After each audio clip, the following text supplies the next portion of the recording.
You're good now. Welcome under the table.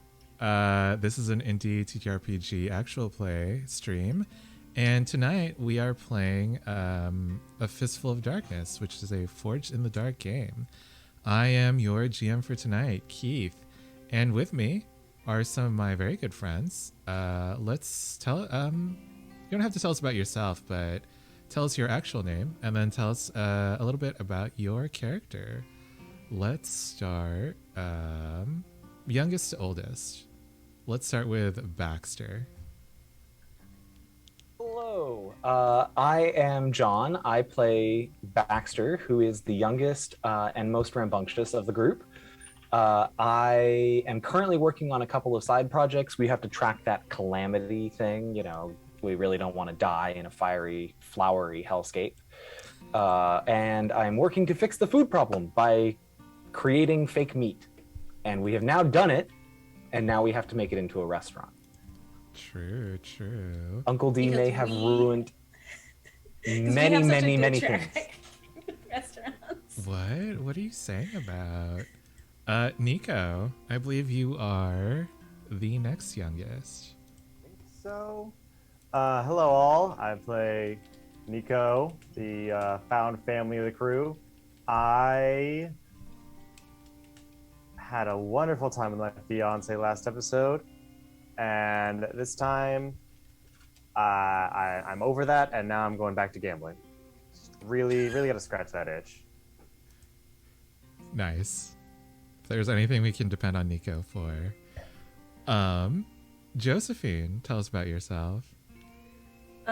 Josephine, who, loves when people scratch their itches. She gets it. Um, I'm Josephine. No, I'm not. I'm Liv, and I play Josephine. Is that true? Which is true? Wait, which one is true? Do I have a book club where I read terrible, terrible romance novels once a month with my best friend? Yes. Maybe. So maybe I do know what I'm talking about. This year I'm gonna read all of A.C. Andrews. Liv is just the normcore persona of Josephine. Yeah. Listen, you gotta do what you know, do what you love. And I love shitty romance novels, so I was like, we'll put that into a character. Just put my whole never mind. Anyway, hi, I'm Liv. I play Josephine. She is a big fan of erotic novels. She likes magic. She's very good at magic. And she's very excited to show her cousins her not her hometown, what she considers her home, basically. And I am a cousin to the Sparrow family, so I'm family, but like extended. Nice. I love it. Also, are you going by Livafine now or Joseliv? I do like Livafine. Livafine is very funny. That is cute. So. Tallulah, tell us about yourself. Hello, I'm Guilty. Play Tallulah, the second oldest by like 2.5 minutes of the Sparrow clan. Dang twin Jeremiah. Tallulah is here for the rootin' and the tootin', but mostly the shootin', and is very excited to be bringing her family back to the magical city of Veront, because she's that obnoxious relative who's like, oh my gosh, you just wouldn't understand unless you went to Europe. So now she's bringing them all to Europe, and they're going to have a good time, like it or not. Tallulah and Josephine definitely are the like, well, back when I studied abroad. On my gap year. Do you guys pronounce croissant obnoxiously? Croissant. It's just more authentic that way. It tastes better. Finally, last but not least, Jeremiah. Hey, I'm Tim. I play Jeremiah, and he pronounces croissant crunchy bread. He thoroughly enjoys listening to a little bit of music, rolling one up for the homies that passed, and then smoking with the homies that passed. He's the eldest of the group, and he's been seeing some things, and sometimes he's been seeing them more frequently now than he was before. There we go. And to catch you up on all the fun happenings of last episode, we have a little recap for you. Hey guys, it's your friend Tim here from Under the Table. Just here to give you a little review of what happened on last week's episode of The Eclipse. We start off with the family mining quartz in an acid pit. Tallulah climbed up to the surface to steal Maybelle's ornithopter that she and the crew brought with them, but she was frozen with fear when she caught sight of the mechanical horses hitched to the ornithopter. It reminded Tallulah too much of the automaton that killed her husband. Down in the acid pit, is that a Tom Waits song? Down in the acid pit, Jeremiah slipped into the shadows to get a better vantage point from which he could cover the rest of the sparrows. Baxter and Deuteronomy continued to load their packs with quartz dissolved in acid. They were outpacing Maybelle Crawford and her friend Lola. Josephine created a spiral staircase that spanned the distance between the bottom of the acid pit to the top. However, she began to see something stirring beneath the acid. Nico, woozy from being hit by Maybelle's tranquilizer dart, challenged his fiancée to see which one of them could break off larger shards of quartz. Nico won, and Maybelle handed over the bag of quartz that she had gathered with her friends. Back on the surface, Alicia caught up with Tallulah. The sparrow shot her pursuer Alicia in the wrist as Alicia invoked a spell. magic would have hit Tallulah in the head, but the bullet threw its trajectory wide, making the spell explode against the Ornithopter instead. Frustrated, both of them resorted to fisticuffs. Jeremiah shot the bag of quartz out of Lola's belt, and she and Maybell rushed down to reclaim their stones, but they were immediately surrounded by the mimic men. Nico kept the creatures at bay while his fiancée and her friend took what they could and ran back upstairs. Everyone in the pit fled as a gigantic worm made of mimics rose out of the acid. Jeremiah shot the creature with a bullet his phantasmal friend Ezra gave him. It left the worm's flesh slowly turning a sickly purple, and it bought everyone enough time to escape the pit. The Sparrows and Maybell's team escaped back to Terrapin Gulch. Back in the homestead, Baxter was having trouble reconstituting the quartz from the acid. He and Uncle D gathered together. Deuteronomy claimed that Alicia had stolen the acid containers from his bag, but both Josephine and Jeremiah used supernatural means to prove him wrong. Cornered, Uncle Deuteronomy created a mist and tried to escape. Tallulah shot the bag out of his hands, but not before Deuteronomy disenchanted the bag and escaped with the chunk of quartz he'd used as the down payment. The Sparrows were left only with the minerals they had taken from Maybell. Womp womp, but we're gonna get that Uncle D back, don't you all worry. Let's go.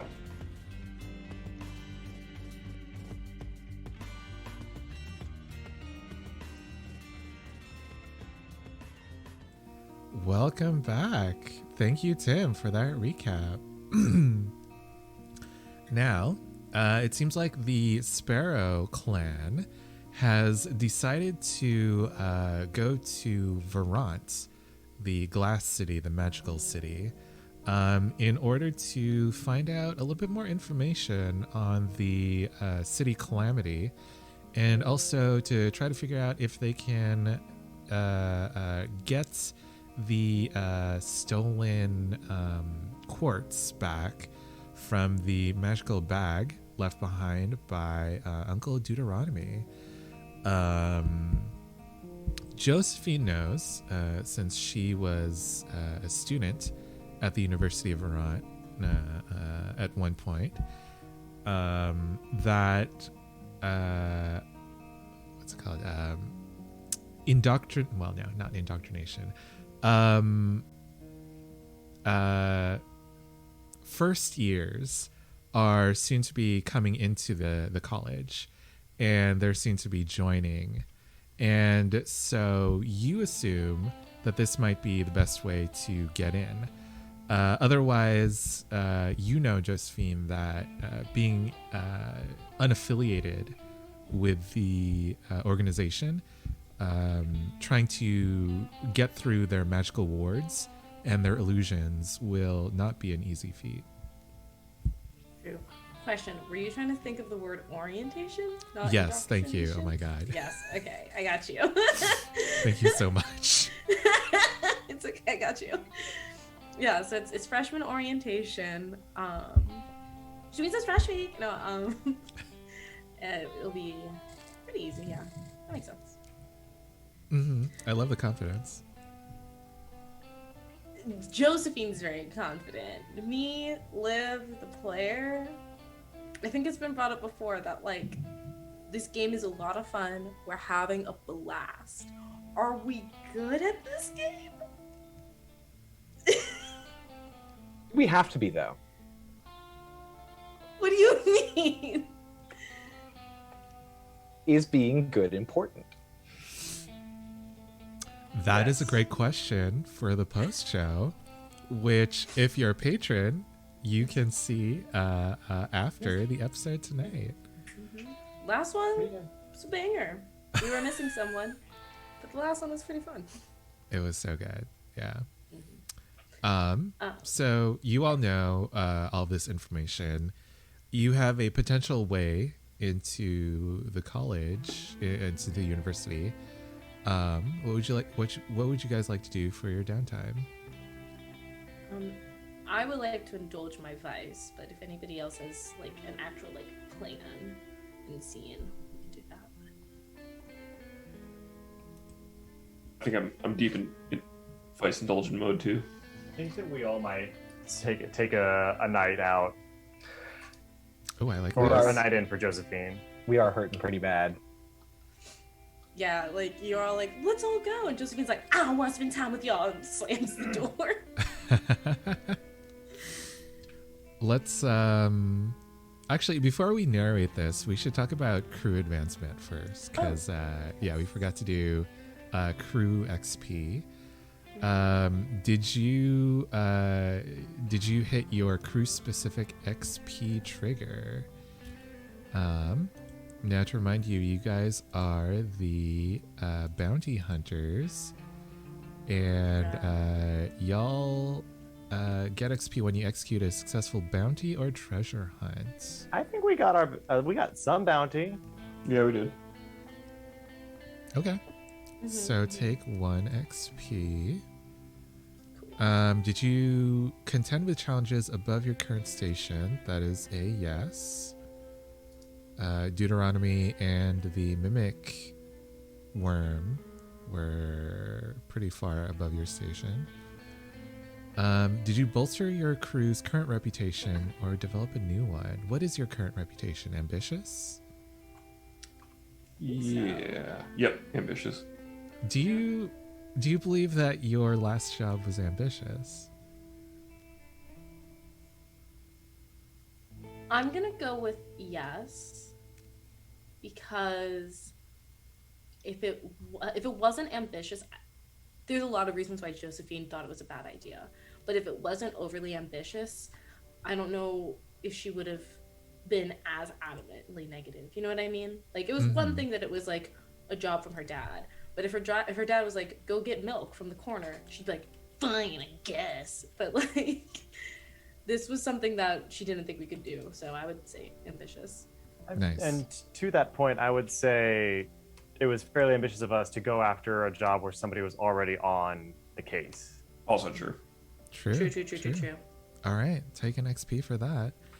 And did you express the goals, drives, inner conflict, or essential nature of your crew? This is a pretty broad one. Essentially, did anything happen that highlighted the specific elements that make your crew unique? I mean- would argue that us giving our rivals a ride back to the walking city was like potentially not the best idea strategically, but it did illustrate our crew's character and values. I would agree. Yeah, that's a pretty strong point. Okay, yeah. And also, I hate them. Wait, whom? The TPC crew? Yes. I did not give any of them a ride home. The rest of them all did. That's true. That's true. But us as a crew took care of our fellow Terrapin Golchians. Oh, That's what it's all about.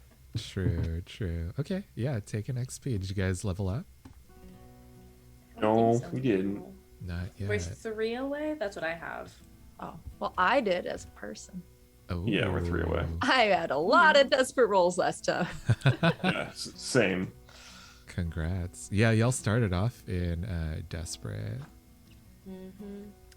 All right, so let's talk about Heat or Doom now. How much Doom do you guys think you earned over the last mission? Well, we got 1 from my special ability. Uh-huh. Oh no, really? Yeah. Oh boy. Bless you. Bless you. Forget what are the other questions, Keith? I forget. Let's see. So you where is downtime? Here we go. Do you think the last mission was smooth or quiet? Do you think it was contained? Do you think it was loud and chaotic? Or do you think it was wild with devastating exposure? I would say loud and chaotic. I would say contained. Mm-hmm. like to the area at very least. Mm-hmm. Mm-hmm. Yeah, that's Yeah, I don't true. know. This is definitely one of those we walked into a loud situation, and I don't think we made it louder. That's a very good point. I agree. Yeah, so you guys take 2, and then an additional +1 for Nico's ability. So 3. And how many riders do we have now? 3? 1 Just one. rider. One. One. Oh god, 3 riders. Can you imagine? Can you imagine? John is. That's why he's laughing. Imagine. How much doom do you guys have now? 3. I have 3 on mine. Yeah, we got 3 now. Nice. Wait, no, we should have 4 total then. 'Cause we just picked up 3, right? Mm-hmm. You just picked up Okay. 3. Yeah. Okay. But didn't we remove 1 last downtime? But I think you started with 2, Okay. and then you Or did we moved on. release, or do we like tick down on a clock? Yeah, I think that Tallulah reduced the doom by 1 last arc. Yeah. And so you guys started off with 1 this arc, and you added 3. Okay, so we have 4. You guys have 4. Nice. So now let's talk about entanglements. Let's see. Who wants to roll this entanglement? Now these are just like special different side things that happen as you're going about your business in Terrapin's Gulch. Because you have 4, you could potentially get tangled in some gang trouble, reprisals, or you might have to put on a show of force, potentially. Who would like to roll?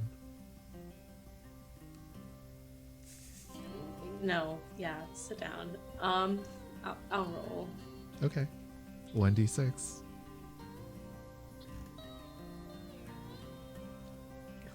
I'm so scared.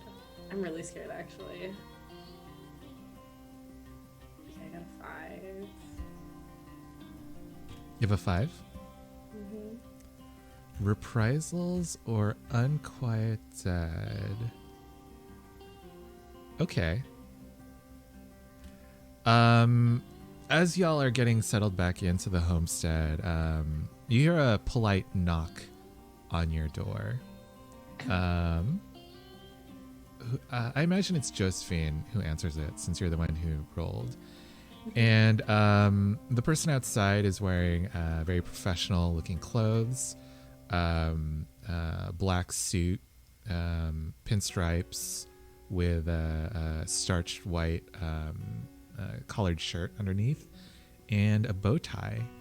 And they hand you a document, and they say, you have a week to hand over the required documents. And with that, they click their heels and turn around and walk away. And when you open the document, it says that that Baxter Sparrow is in possession of knowledge rightly belonging to one Drixel Hubbard, specifically knowledge on how to create vegetarian meat, soy meat. And it's been signed by a bunch of people from the Shaded Leaf. You can pay them 1 rep and 1 coin, or you can try to fight back somehow against them.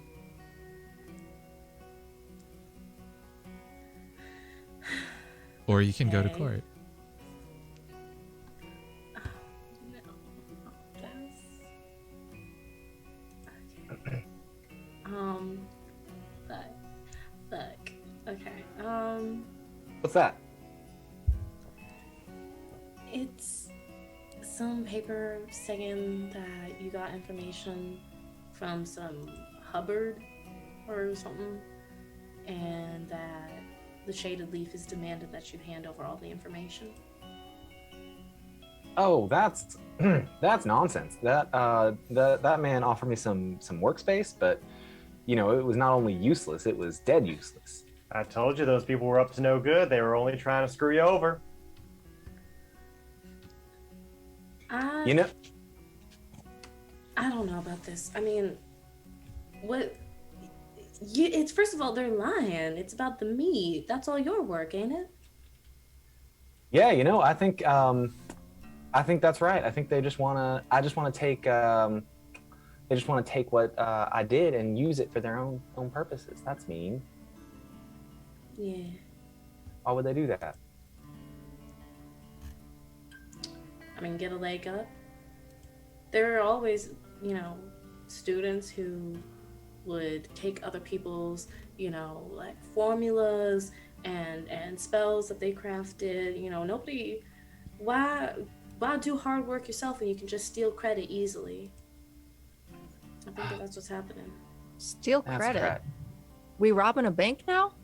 Also, has anyone seen the pickled eggs? I swear we had more in the cellar, but No, but I can go look in the cellar later if you want me to. Just give me a second to figure all this out. well, if we're robbing a bank, please tell me, because I would like to help choose which one. The one with the pancake breakfast, that has been our sparrow preference for years and years. However, the Mage's Bank, they're just asking for it. Listen, we are bounty hunters, not common criminals. We're not stealing from nobody. But we do need to handle the situation, so... I mean, if he's lying on your name, I can try to... I mean, I don't have a lot of authority in town, but I can at least try to go and get this sorted out for you.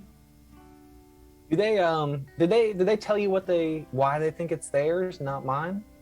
In that sheet of paper there, it seems to be quite a lot. Or does it just say it's theirs? It basically says that a bunch of people at the what's it called, the Artificers Shaded Guild, Leaf. the Mechanist Guild, have recognized that the effort and the work that Drixel has put into researching soy meat, and the fact that he was able to give a lecture on the subject recently only proves that he was the one that came up with the idea. Oh, well, I think they might just find it right interesting that Drixel gave me a workshop just before he gave that lecture, and I shared all my notes with him. Don't you think? That is very interesting. I mean, you keep a tidy record of all of your, like, research, right? Darn straight. And then he goes rummaging through one of his drawers and pulls out a giant folio notebook and is like, these are my notes from the last 3 or 4 Here. years. Hand him over. Don't you worry. I'm gonna take care of all this for you, okay? This is my only copy. I'm gonna keep. Let me copy this one real fast. Yeah, I just need some of the oldest paperwork, at least dates that prove, you've been working on this for a while.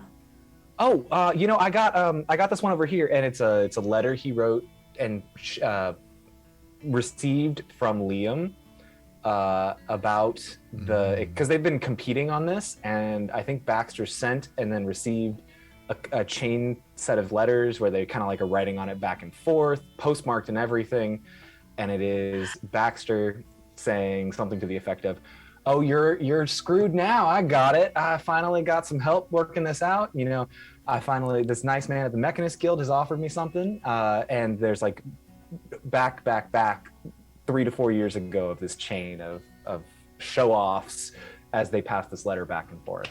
So, And this is Liam Crawford, who is your rival. Yeah. so does this backstory on the enemies to lovers 600,000 word slow burn, like give Liv some grit back, or I feel I like do reading think, through like, this should heal her. A little bit, because I do think like, so you've been writing intense letters to Liam for how long? Oh, it's since we've been kids. This just happens to be the one chain that we were writing Since about. childhood. Yeah, Fascinated. we were first acquainted at one of the family events. We got the Crawfords and us together before we stopped talking to each other. Yeah, I'm rummaging around in like the icebox in the kitchen still. Like, oh yeah, they are sweethearts from way back.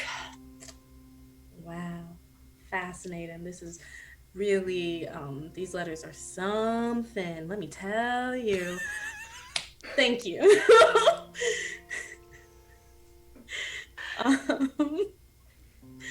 Cool. I don't think there's anything overtly flirtatious about No, them. that's the worst but- part. There's nothing flirtatious. It's about the just slow a burn. It's about the slow burn. It's about the you know? Josephine, you should have seen them when they were sending death threats and crayons across the fence post. You know, I mean, I would have loved to grow up around No, I wouldn't. Actually, I take that 100% back. This place is a shithole. But that sounds like fun. But it's our shithole. So what do you want to do with these yeah. notes, Josephine? Okay, so I'm finally gonna do it. I'm gonna flex Josephine's reputation in town. Because she, in my heart, Josephine is the person who goes to every single city council meeting and always has to speak her piece, and has done a lot of good for the community and has brought some good stuff. But I also think people are like, fucking Josephine Emerson's about to get up here and fucking filibuster or whatever she thinks she's doing. Yeah, here goes an hour or two. Yeah. So she's gonna like kind of flex her reputation as like somebody who always fighting for what's right in town. But I'm trying to think, I think she would go to, what's City Hall called again? City Hall. Oh, it's just straight up City Hall? Sorry, I was like, I know there's something that's called something, but it's actually not that thing. There is City Hall, the City Hall, and then there's City Hall, the bar. Yes. Okay, I'm going to City Hall, the City Hall. To talk to someone in charge about what about this shady business the Mechanist Guild is up to. So what kind of skill do you think this is as you take the podium in front of this semicircle of older people? I think it's command. Okay. Oh, interesting. Okay. Yeah, because I mean, force of personality, intimidate or threaten, lead an action with one of the posse's gangs. Okay, I think this is controlled standard then. Okay. Would you like to push yourself? Nope. Is anyone going with Josephine to help her? I can. I will. Okay. Yeah. How are you helping, Nico? I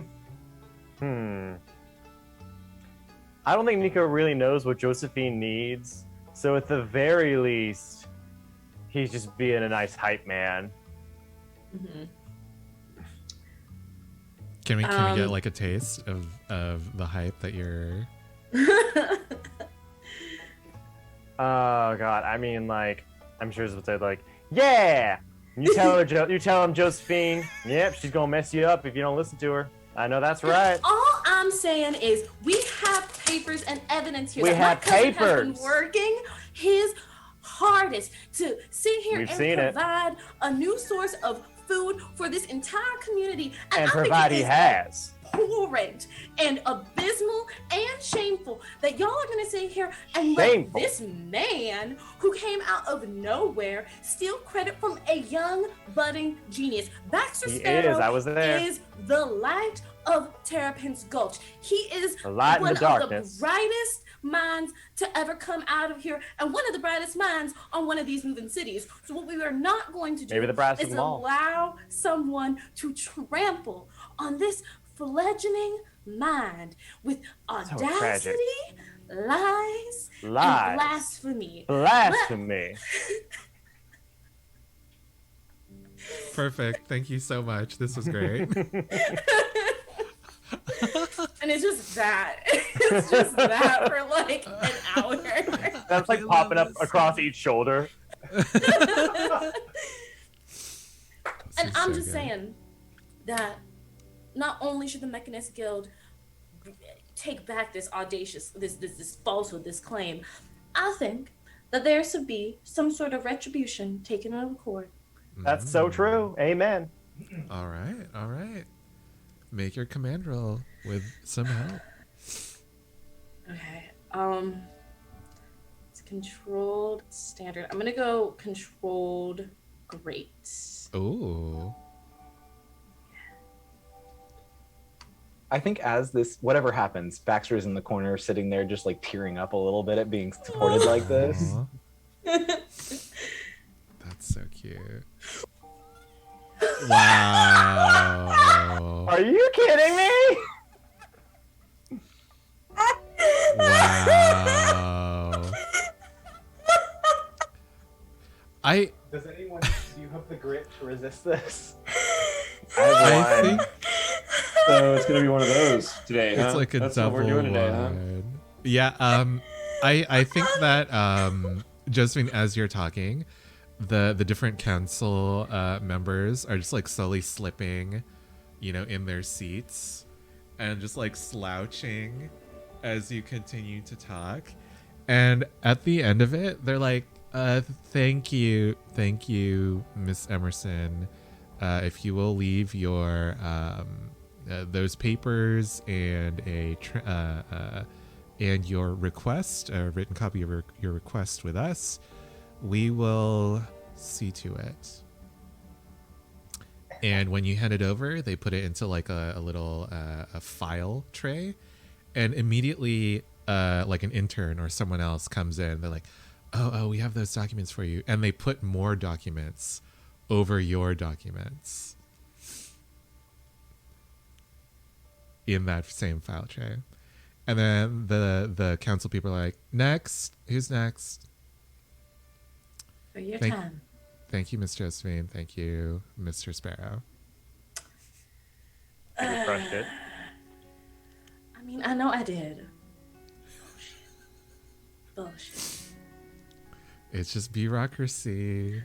What can we do?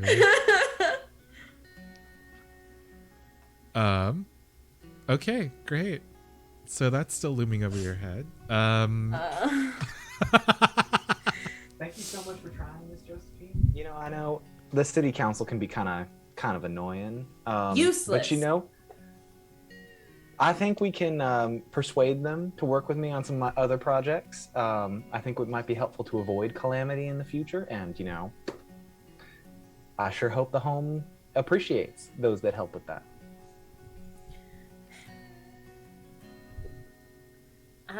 Listen, Baxter, I ain't the nicest person around, you know that.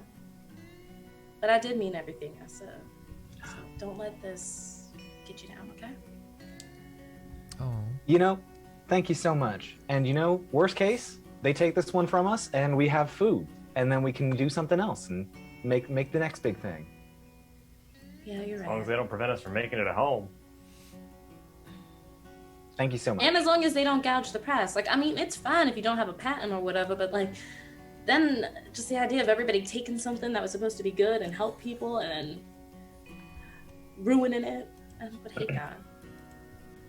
I don't have any friends in City Hall, but I'll file a complaint with our patent office and just I'll send in a copy of the papers that you had there, and I'll see if they can't help us straighten this out. Okay. And I think we Oh. head home. All right. Yeah, it sounds like people wanted to indulge in some vices. Josephine, it sounded like you were doing yours alone. So let's go with yours first. What does this look like? Have you copied these letters of Baxter and Liam, and you're just like going through them and maybe like writing a little bit of your own fic?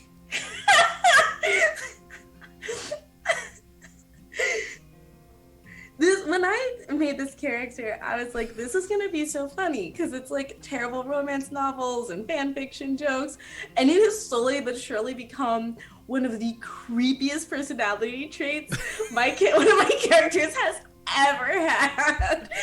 It's so bad. God. Okay, I think I'm gonna pivot in a different direction if it's okay.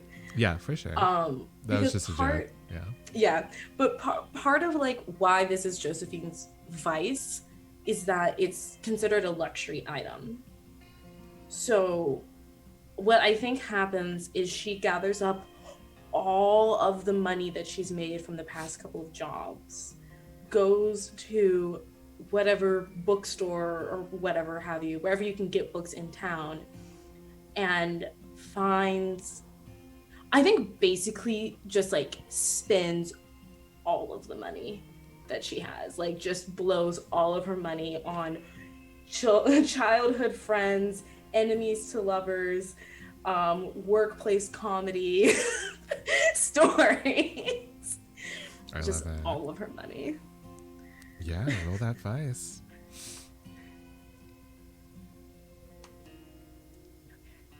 Huh. Nice. 5. So 5. So I get to take off 5, right? Yes, yeah. Okay. How much grit do you have now? I have all but 1. Nice. It's like 9, right? Yeah, 9. Yeah, I'm 8 out of 9. Nice. Everyone else, are you all indulging your vices together? I think Jeremiah is kind of doing his own thing. I think he's sitting there like stereotypically rolling 3 different little hand rolls, Nice. and then he excuses himself to the bedroom. What do you do with your ghostly friends?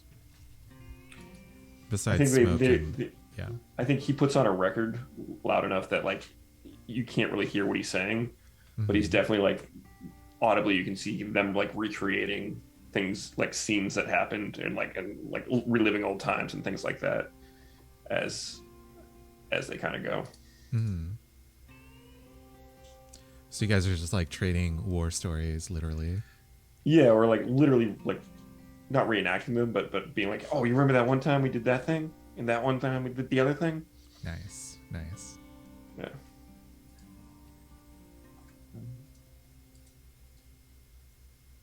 All right, roll to indulge. No bonus die.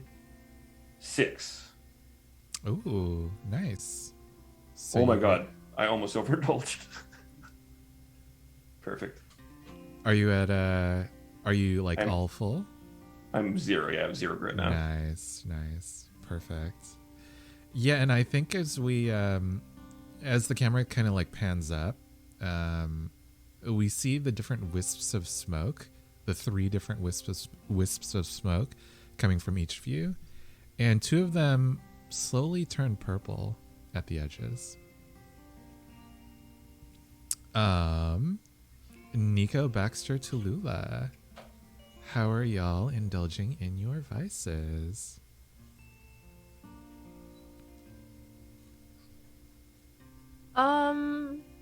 I am interested in anything that involves like bets or booze. So I'm gonna let Nico make the plan. Nice. I feel like I'm usually dragging him along places, but I'll I'll be like, so Nico, where are we going?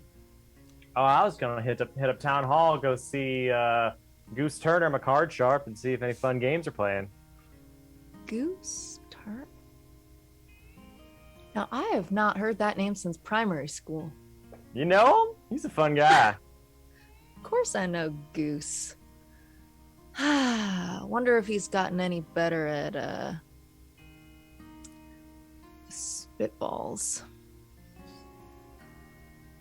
You know, he's probably moved on to something else at this point. What'd you say? He's a card shark? Yeah, a little bit. Huh. He knows what the fun games are. Wonder if I could win some money off him with a pea shooter. Hey Baxter, you still got those slingshots? Oh, do you mean the ones that had the scoping, or the ones that had the homing bullets? Those don't quite work yet. They tend to turn back on you. Yeah, grab those ones with the scope and let's go to the bar. I got some money to win. It's still a little experimental. You might want to be very careful with the scope. The joint is kind of precarious. That's why we're bringing you with us as the technician. Well, if it falls off, it might hurt your foot. Don't worry, this is field testing. Don't worry, Baxter, you can fix it if it breaks. Oh, but I just... okay. And I think he scurries off to his lab and pulls back this thing that has, like, duct tape barely holding this scope onto it, but it's, like, aligned so that it at least leaves enough room for it to shoot. And Nice. very clearly pieced together. Yeah, and you guys walk to City Hall, the bar, and find Nico's contact, who is playing a version of Tulu's Spitballs. Except for this, he's made it a card game. He set up 7 or 8 different cards on a board that he spins, and he pushes that spinning wheel into the darkest part of the bar, and everyone is supposed to chuck something at the wheel, and whomever gets whomever hits the highest card wins. This is pretty fun. I lean over to Tallulah and I'm like, I mean, I'm only telling you because you're family, but he's probably going to cheat. Appreciate it, Nico. Baxter, I think we have a use for that scope. He's over there, like, just putting some finishing touches on, like, hammering some pieces in to try to make sure they don't fall off. And I swapped out the elastic for you. It should be a little bit better. Good luck. And he, like, distance hands it off. Nice. Also, people are betting on which one of the contestants will hit the highest card. So there's like a multi-layer bet situation here. And I am one of the people. Exactly. I indulging imagine Tallulah, in my vice. Yeah, Tallulah is one of the shooters. All right, y'all. Go ahead and indulge. Whoever wants to go first. I'll go. Keith, I have a question. Mm-hmm. So I'm indulging in my vice right now, and I got a 3. So I removed 3. Mm-hmm. However, I have Heart of the Cards, where when I accept the roll given by the GM, I regain 1 grit.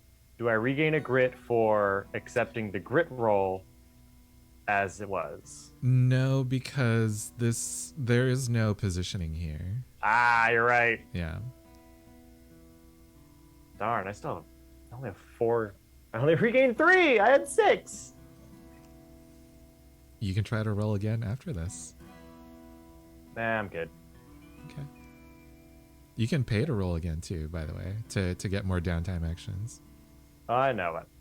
A 1 in 6 chance of overindulging is still too much. Fair enough. Tallulah. Oh, 5. Ooh, right on the money. Wow, All we right, are that's all lucky 5 of tonight. mine. Nice. Yeah, and I think we see Tallulah just keeps getting the kings. the kings and aces each time. And the person running it is like, get out of here. And like he's just like, please just fucking get out. Great game, Goose. Mm-hmm. Mm-hmm. See you later. Tell us when you invent the next one. Mm-hmm. Baxter. Later, Goose. Let me know when the next game is. Bye, Nico. Don't bring her again. I'll do my best. She does what she wants. Baxter. I think after we have finished with this this contest, Baxter goes back to the homestead and pulls out one of the jars of acid that Deuteronomy left. Mm-hmm. Baxter's vice is tinkering with things that we picked up in the wild and trying to figure out useful stuff that we can do at home with them. Mm-hmm, mm-hmm. And so I think I would like to indulge my vice, and I would like to try to find a way to harness this acid as a power source, I think is what I want to do. Interesting. Okay. Yeah. Kind of like a low-level battery, or like a, not like power the city kind of power, but like power a handheld device kind of power. Right. And there was there it is. There's the indulge vice button. Oh, 6. Sweet. Nice. How much vice did you? How much grit do you have left? I have 1 grit left. Nice. So it looks like we're all pretty good on grit. Also, make sure to clear all level 1 harms, because I feel like those go away when you go to sleep. Baxter, I think this is this process is a lot more complex, because any piece of metal or anything that you seem to put into this acid seems to dissolve, except for the glass container that it's sitting in, obviously. So unfortunately, you don't find a new battery source, but somehow you feel a little bit lighter, a little bit more loose. We love that. It's fun. It's cute. Exactly. So I think it's time to take our first break of the night. We'll take 5 minutes. And when we come back, we will finish off our downtime. See you soon. Hi, welcome back. And also welcome to our raiders from Playodic Games. Hi. Hey, y'all. We are playing a Forged in the Dark system called a Fistfull of Darkness, and you are watching the Sparrow family get into some shenanigans. We are in downtime. I think everyone has 1 downtime action left. Who would like to spend that?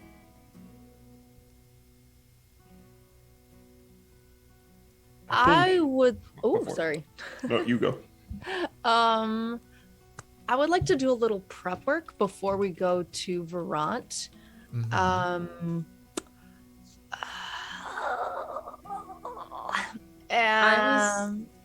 I was gonna do the same thing, so we can do ours together. I was like, I think Nice. she'd want to prep, so if Okay. I may step in.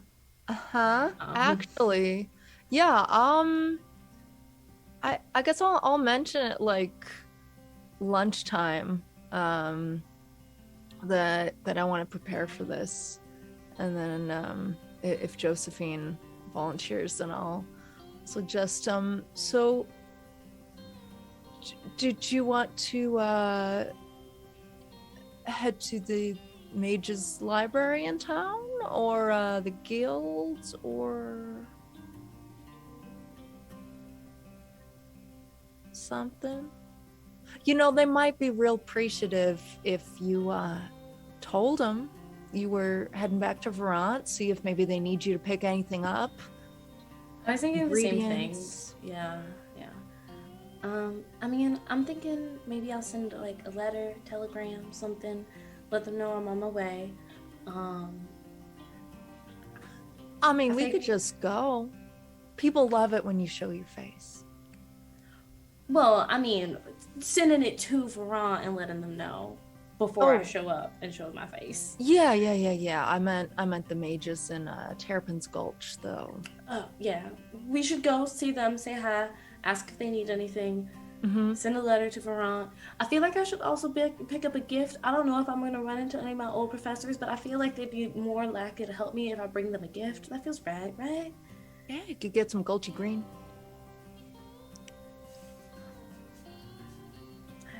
Is that I mean, tacky? it's kind of our only known export. Yeah, you're right. We'll pick up some bottles of Gulchy Green, and just make things a little bit nice. But you're right, we should stop by the Mages Guild and see if there's anything I can do for them. All right, and I will accompany you. Mm-hmm. God damn it, Keith. I saw your message in chat.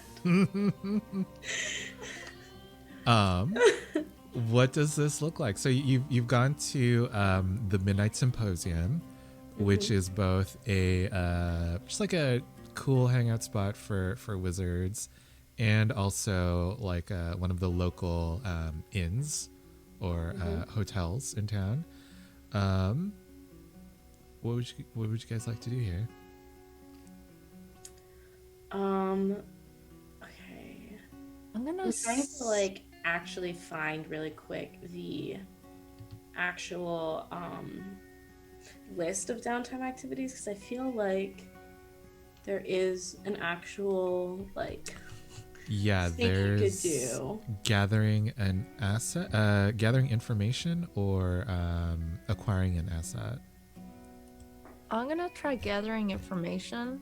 Okay. I'm gonna split off from Josephine pretty quickly after we head in the door. I'll order drinks for the both of us. But then take mine and start doing like a little lap around, and looking for anyone that I might know. Okay. I think I'm going to try to start acquiring an asset, more specifically like as a clock, because I think Josephine's going to try to use this as like an opportunity to strengthen her / the Sparrow's relationship with this group. With If that the makes Midnight sense. Symposium. Yeah, with the Midnight Symposium. Okay. Yeah. I understand, like, because I feel like in the past we've treated like bonds as more long-term assets. Yes. Yeah. So I feel like now would be a good time to like start building that bond. Okay. Sure. Let's start off with Tallulah's role, as you're kind of just like slinking around the public area, listening into people's convos. What skill do you think this is? I mean, I'm not trying to like eavesdrop on anyone. I'm looking for someone that I could actually have a conversation with. Oh, okay. Yeah, I think who would be there? I just needed Liv to get me in the door. I think there might just be like someone having a lunch, who is willing to share their table if you also come by with a plate of something. Tell me what you're eating for lunch, and I will tell you this stranger's name. Ooh, okay. Then I'm gonna have like a plate of like fried I'm thinking like the weirdest little pond scummy oysters that grow that are probably cultivated in the you know, in the runoff from the squash. I love an oyster moment. Go off. Yeah. Because of how fucking dank these oysters are, they're probably the least slimy oysters you've ever seen. You barely need to pat them down before you batter and fry them. Oh, okay. I worry for all of you. All of you. What part is it specifically? I've been Oyster landlocked part. too long. Do you not like oysters? I'll take any. I love oysters. Oh, I okay. don't want runoff oysters. I don't want slimy oysters. I don't Are want... oysters supposed to be slimy?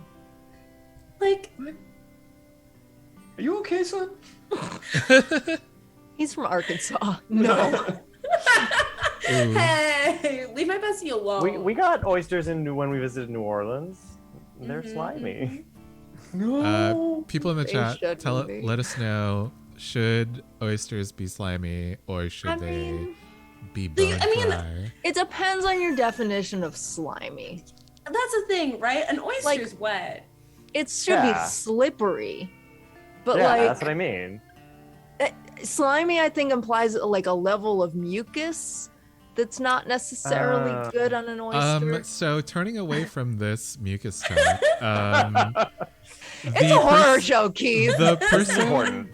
the person that you sit across from, they identify themselves as Aspen Shorn, they them, and they say, "Oh, please sit down.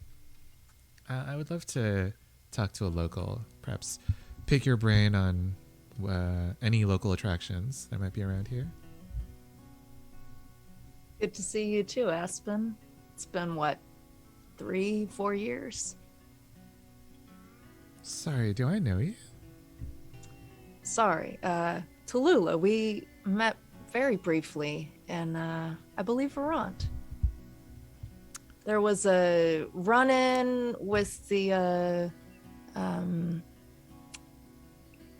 supply bandits. It was just, a little hiccup, probably. Is this the role?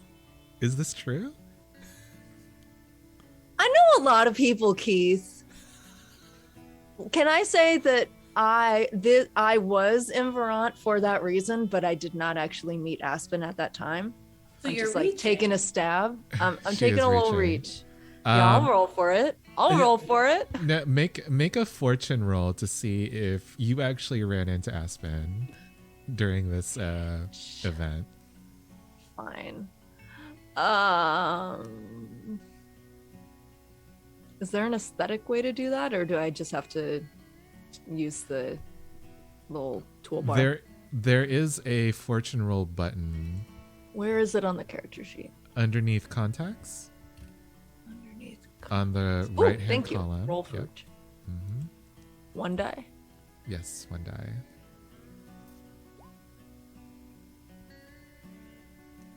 Can I push myself? No, absolutely not. Okay, you got a 3. I'm my memory is so bad these days. I'm truly sorry. It's good to meet you again. It is indeed. You're in town for how long? Just a few days. I was hoping to perhaps find a change of scenery to perhaps undo some knots in my mind. Come back fresh to the lab. Right. Well, if you want some real local flavor, I would definitely hit up Bingo Bullseyes. Ooh. Now that is an experience.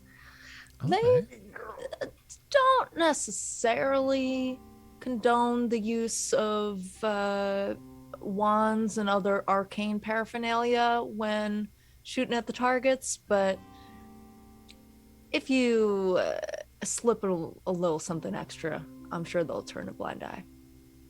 They smile and they have a little bit of food, and when they're done chewing, they say, "I'll keep that in mind. I've been meaning to brush up on my shooting skills, so maybe this is the perfect opportunity." Watch out for the old ladies, though. They are hustlers. Ah, There it is. Thank Broad you looks very like much. she's 90, says she can outshoot you. Believe her. All right. Thank you. I definitely would have been fleeced.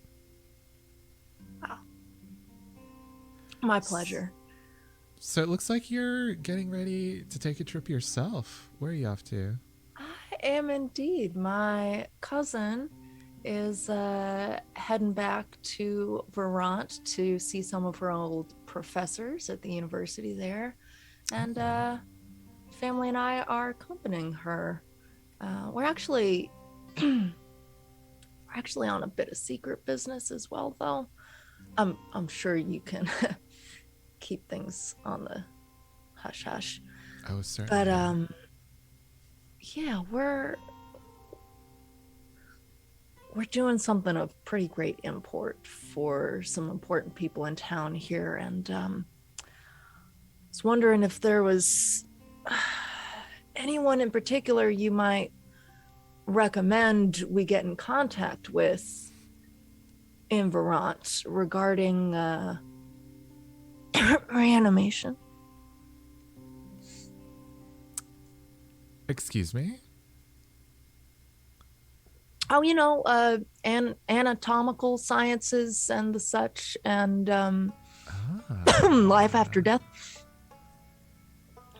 This is the role. Yeah. What is it? Consort. Okay. Yeah. Controlled standard. Okay. I'm gonna push myself Mm-hmm. and add one bonus dice. Mm-hmm. Would you like a devil's bargain? May I hear the devil's bargain? The one you love most approves. Hell yeah, let's do it. All right, so I'll take 2 bonus dice. Nice, nice. 6. 6. That was almost a crit.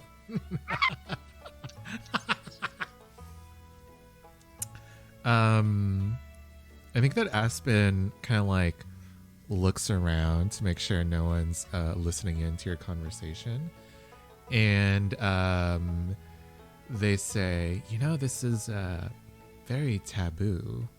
This isn't something that should be talked about so Is it? freely. Oh, I'm so sorry, silly me. I'm just Terrapin Gulch farm girl. No. I just wanted to warn you, in case you were thinking of asking anyone else. Oh, well, I sure do appreciate it.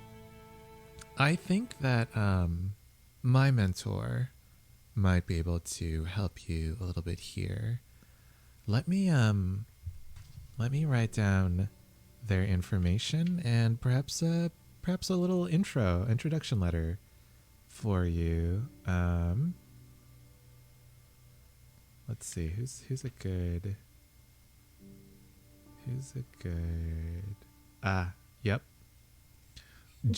Professor Jorah Make,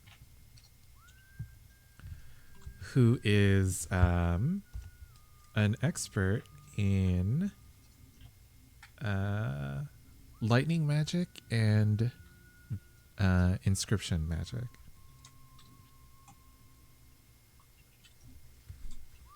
And also low-key necromancy. I mean, it's giving Victor Frankenstein.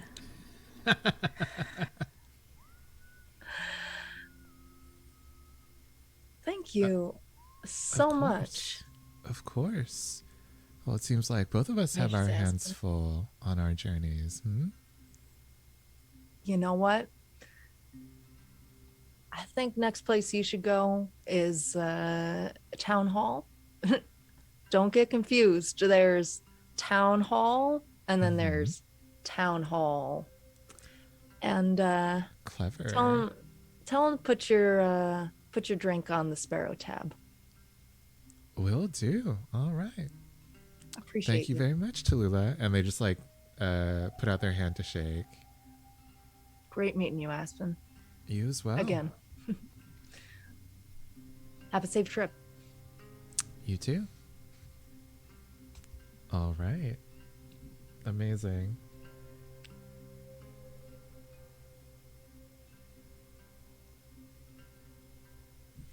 I love this. We're making To moves. enter that.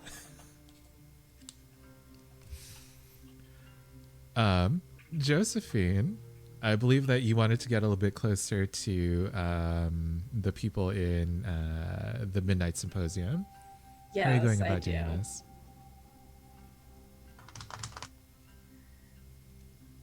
What do you think their perception and opinion of Josephine is? What would you say it is? At the Midnight Symposium or at the University of Vermont itself? I mean, both would be great. So you know that every like mage establishment is basically like an offshoot of the university. Yeah. So they would be practically the same, whatever that opinion is. Okay. Why don't you roll a fortune die to see how they perceive you? Coolio.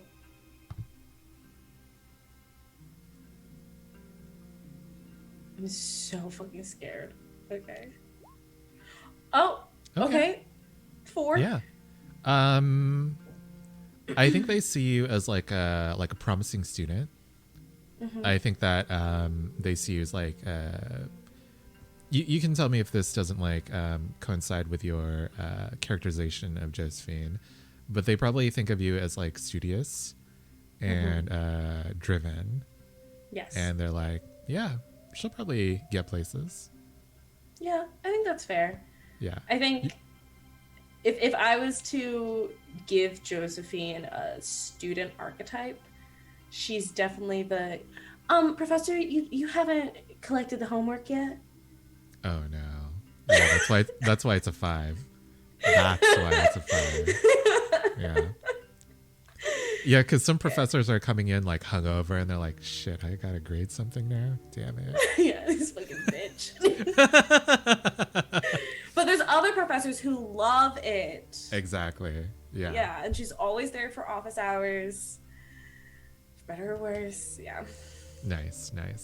Yeah, so I imagine that they don't recognize you like immediately, but when they say that you are Josephine Emerson, some of them are probably like, oh, Miss Emerson, yeah. Here, have a drink on the house, and it's just like a Bellini or something. Love a Bellini. Mhm. Thank you. So I wanted to come and reach out. I know that things are real busy here at the symposium, so I figured, my cousins, my family and I are going to Vermont, and there's tons of space, and I figured why not be a little pack mule and see if there's anything that I can get you lovely folks while I'm there, or any messages y'all might have, or just really anything I can do to just, offer a helping hand. Okay. Yeah. Is this the role? Yeah, I think it's consort though. Like, Would you like to push yourself? Or would you like a devil's bargain? Or both? let me hear the devil's bargain. Wait, what are my positions first? This is controlled standard. Okay. The devil's bargain is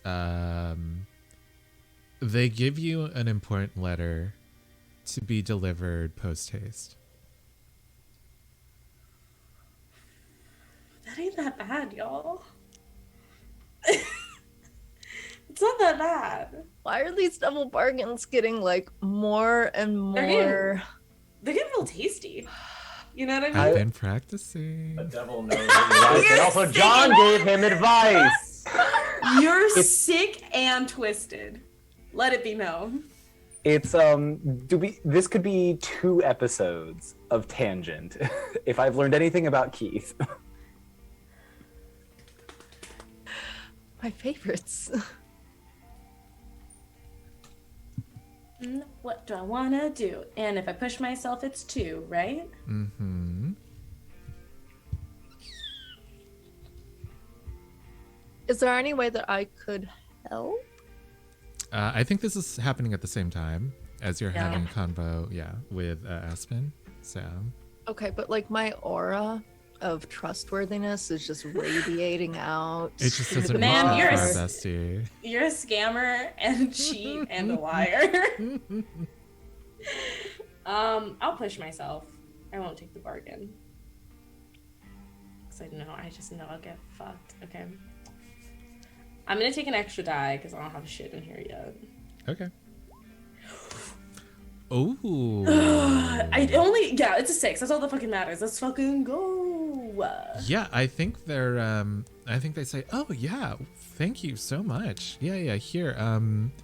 And I think they give you like a satchels, just like a over the shoulder satchel full of maybe like 1 or 2 packages and some letters and stuff. And they tell you who to give it to in the university. Just like a processing person. I'm not going to name them. Okay. You got it. I can happily, easily, and quite honestly, if there's anything you ever need, Josephine Emerson's the name. I'm down at the Sparrow Homestead. If you ever need help with anything, just let me know. Certainly. Yeah, for sure. So you are trying to improve your relationship with The Midnight Symposium. Midnight Symposium. So pull up an 8-step clock and fill it 3 sections. Fill up 3 sections. Oh, let's fucking go. Come on now. It's got a 6. Oh, wait. Sorry. That is not what I'm trying to do. I'm just Nice. trying to figure shit out. Okay. All right. I will give Tallulah her consequence. Once Jeremiah, Excuse me? Baxter, and Nico are done with their downtime. Consequence? Who's she? You're gonna fucking find out real soon. Nico, do you know what you want to do? No. Okay, I would like to acquire an asset. Sure. How are you doing this, Baxter?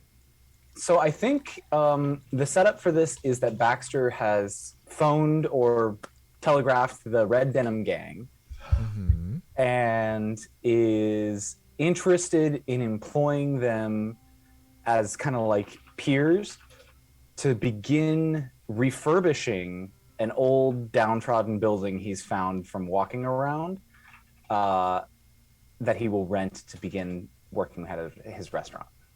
This sounds like a long-term project. Okay, I would like to start a long-term project then. Okay, cool.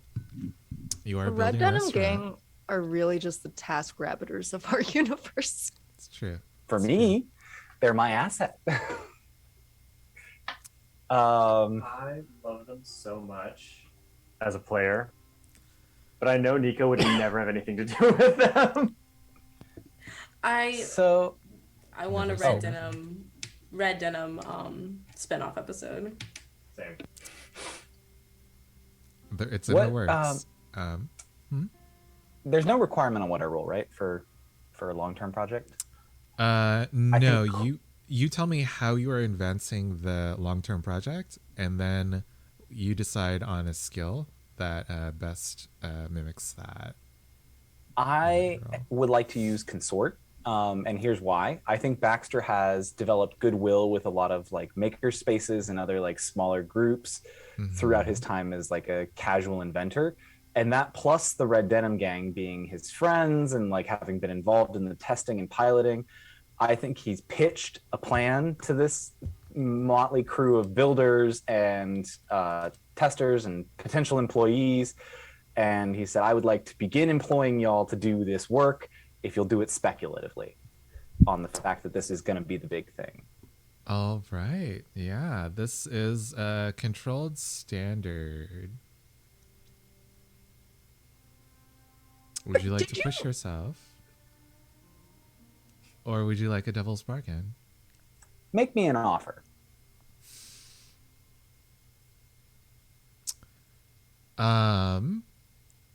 The Red Denim Gang gets so good at doing this, they attract more employers. No, they're mine. Wow. Toxic I know that's right. relationship. Wow. Essie, you're paying them in equity. Like, really? Yeah, I mean, I'm paying them in equity. I don't want them to sell it to go to other places. Also, Baxter is Right? like 20, so it's fine. Yeah, this is in character. I love this. I think Baxter wouldn't want to let him go. My friends, Nice. not yours. 6. Full 6. That's right. Yeah, pull out a 12-step clock entitled My First Restaurant and fill it up 3 sections.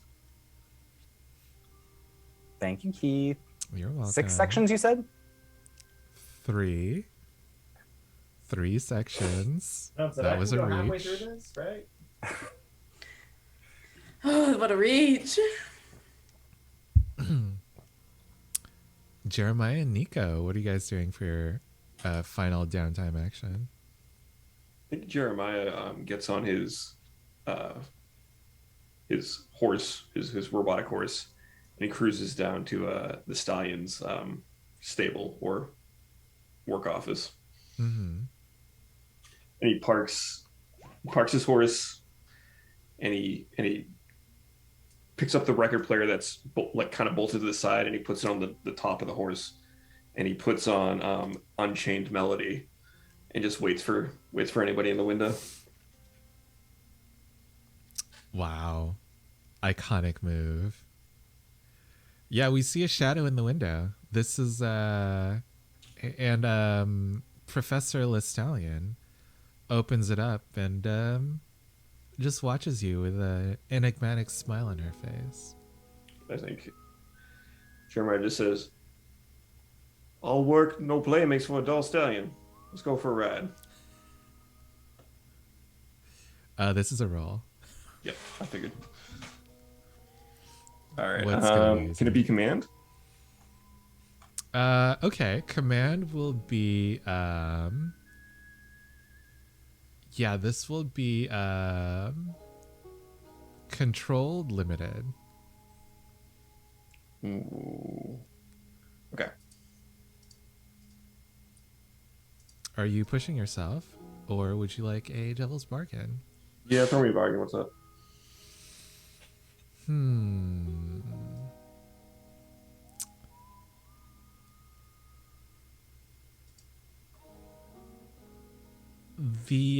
You get help from your 2 other friends.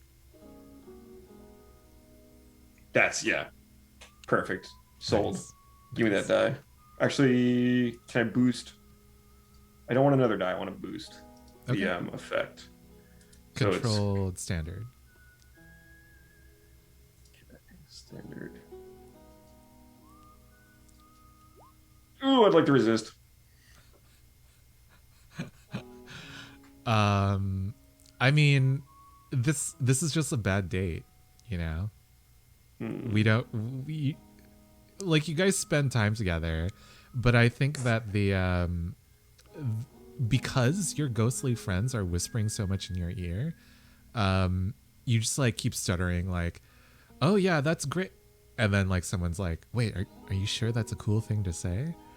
And then you're like, "Oh yeah, that's fine." And then the other person's like, "No, you should just be yourself." And so it just keeps like, that's just the date for like this interaction. Keith, I would like to roll to resist.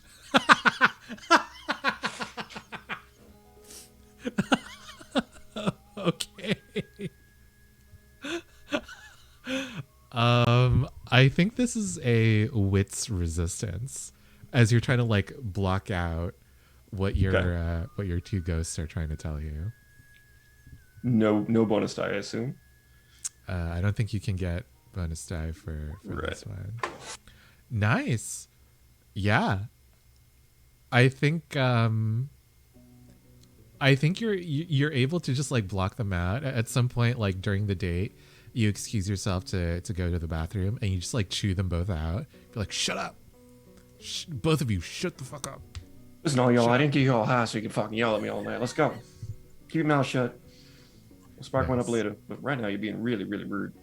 Nice. Yeah, and they do it. They just shut up after that, and the date goes really well. Do you have a clock for this? I do. What's it at? I have two slots left on the clock. Yeah, just fill them up because this is since you resisted, this is a 6 roll basically. So, Hell yeah. I think that we can increase the relationship between the sparrows and Dr. Listallion. What's your grit looking like, bestie? It's none. He rolled a 6, yeah. So he takes no grit damage. Okay. I'm just out here doing whatever the fuck I want. Josephine, deal with it. 2 6s. And this is how he acts. This is why God doesn't give you good rolls.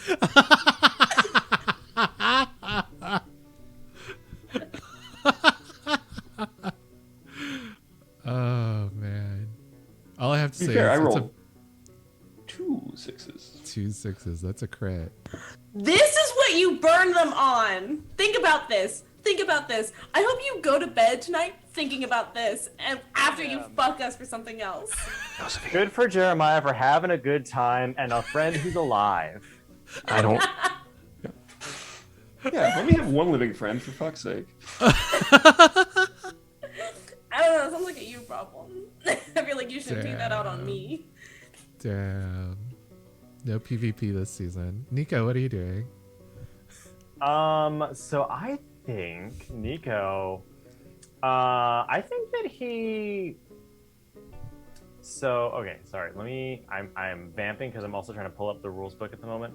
So, I think Nico. I think he feels a little bad about, like, I don't know, tricking his fiance and just stealing her stuff or whatever. I don't know. So, Nico is gonna try to sneak out by himself to make sure that nobody sees him. Because I think that to justify this, I think Nico doesn't see the Crawfords as and as much of like an antagonistic group as the rest of the family does, because he's not necessarily family. So I want to try to sneak up to Maybelle's window, knock on it, and offer her just a little bit of help for the afternoon, just to like hang out. In mechanically, what I'm trying to do is reduce doom, because it says you can inspire hope or compassion to reduce doom. Yeah, that's really sweet. I like that. What are you rolling here? What skill are you using, Nico? Well, she's probably kind of mad at me, so I would go with So it depends. Do I need to? Has she locked her window? Which is the way that I normally get into her home. She has, but if you do that special knock that you do on her window, she'll unlock it. Okay, then I'm gonna do sway. But when you step inside, she's like standing with her back to you with her arms crossed. I'm gonna go with sway then. Sounds good. What's my stuff? This is controlled standard. Alrighty, Are you pushing yourself, or would Nah. you like to take a devil's bargain? I'm good. Okay. Just taking the roll. I got a 1. Yeah, Resisting work. you can try. Sick. Yeah. But how do you fuck up here? Oh, here it is. Do you have an idea? Do I have an idea of how I fuck up? Yeah. Um, If not, I can tell you my idea. yeah, go for it. What if you try to put this all on Uncle Deuteronomy, Mm, and she's like, I don't care about him. This is about but I mean, he was you." there, and he was so distracting, and we tried to get our own. We really did. Baxter's trying to get it in the vials and get it in the bag, but then he took it all from us. Nico, I don't know your uncle from a peach tree. All right. Well, he I don't care certainly about ain't a him. peach. I don't care about him. This is about us. Okay, listen. Let me try and make it up to you, and I'll try to roll my resist. So How are you resisting here? I think this is guts. okay. As you're trying to like wheedle your way back into where good grace is. And then remind me how. Does anybody remember how resist works? You can just click the guts label. Right, but how much grit could I possibly take? I think it's like math, isn't it? Like, 5. yeah. 6 minus your resist roll. Okay. So okay, great. So 5 is your max. Ooh. So you take no grit. Nice. She's like, all right. I'm sorry. Let me just make it up to you. I've got the whole afternoon free. I ain't got no games I've scheduled. I'm free from the family. Pops is taken care of for the afternoon. I can do whatever you need. Fine. Well, first we got to take care of my baby sister, and then we got to clean out the attic. Are you up for that, Nico? Let's do it. All right. And then we just have a cute little montage of the two of them doing these two things. And I think it closes out on a silhouette of the two of them holding baby Crawford in front of like a window or something. It's very cute. How cute. And we go from that to... Wait, how much doom do I reduce? You can reduce it by 1. Yay. We go from that to a scene of everyone packing the night before you leave for Vermont. And I think as the camera pans up through the Sparrow homestead, we see Tallulah has fallen exhausted into her bed. And the camera zooms into her forehead to be like, oh, this is her dreaming. And we see her in the sub-basement of the storage shed next to the Sparrow homestead, where she keeps a very special freezer. Unfortunately, when she takes the final step into the sub-basement, she finds the freezer is open and all of the ice enchantments have gone dormant. And I imagine you're frantically looking around to you grab up one of the candles that have been left around this place. You're looking all around, and you feel a familiar hand on your shoulder, and you feel a face dip in from behind you and whisper in your ear, "It's almost time. We'll be together again soon." And we see the audience. The breath of this person is achingly cold. And then we cut to the next morning, where the entire Sparrow clan has gotten out of the ornithopter station in Vermont. Now, the entire city, well, most of the city, is made of glass. There are massive glass spires coming out of the ground, looking like shards of crystal. There are glass, what are they called, spheres, floating in the air above the city of Verant. Most of them are full of water and sand. And from your vantage point below them, all of you can see the seaweed that the citizens of Verant farm for sustenance and to create their famous seaweed sake. You also see like figures moving in the glass and in the water.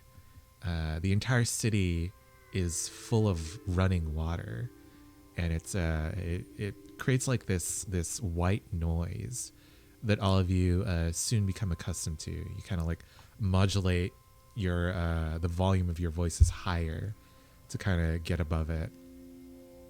But to those who have been to Verant, it is both immaculate and daunting. For everyone else, if this is your first time, you see this great shining glass city and everything around it, and then you look out and you see this massive maelstrom that surrounds the city of Verant.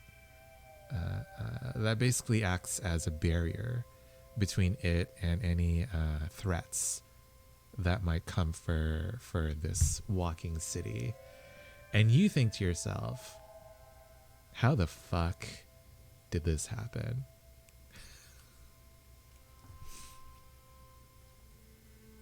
So it's freshman orientation. What are you guys doing?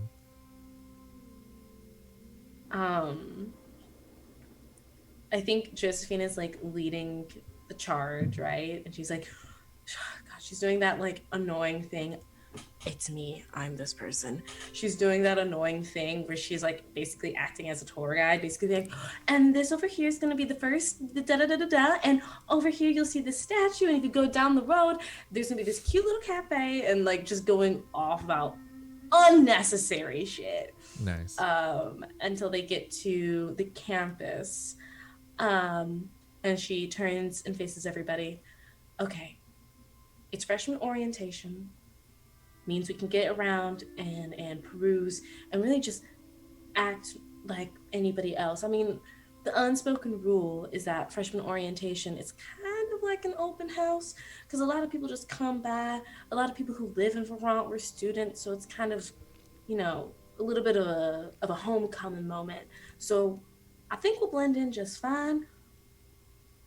Oh, and all the dorms are open and they got booze. What? The dormitories. You didn't know that? No, Bestie, it sounded like you said they got boobs. And I was like, what? The dorms have boobs. I swear. It is That's magic. the new horror movie. Wow, this place Instead of really the- is magic. Yeah. The hills have eyes and the dorms have boobs.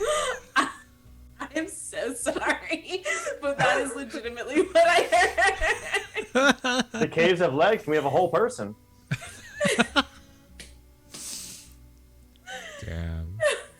Okay, I wasn't Damn. alone. The dorms have what? Well, they don't have Golchi Green, but, you know. They got some steak. Yeah, they got some steak.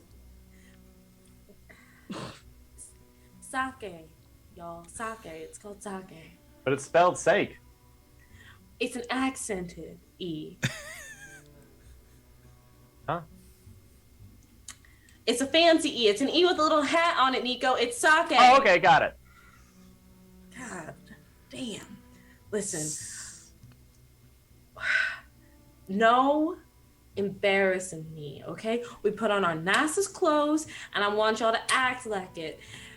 And just don't say anything dumb. That's all I'm begging. So I think this is an engagement role. Oh, that's interesting that it is, yeah. What plan do you think you guys are enacting here? It doesn't sound like an assault. It could be a deception or a stealth. Probably not an occult, maybe social. I think social makes the most sense. Okay, nice. And your social connection is Josephine's what is it? Alumnus status? Alumni Yeah. status? Yeah. Yeah. I was gonna say your letters, basically your little job, but being an alumni certainly helps.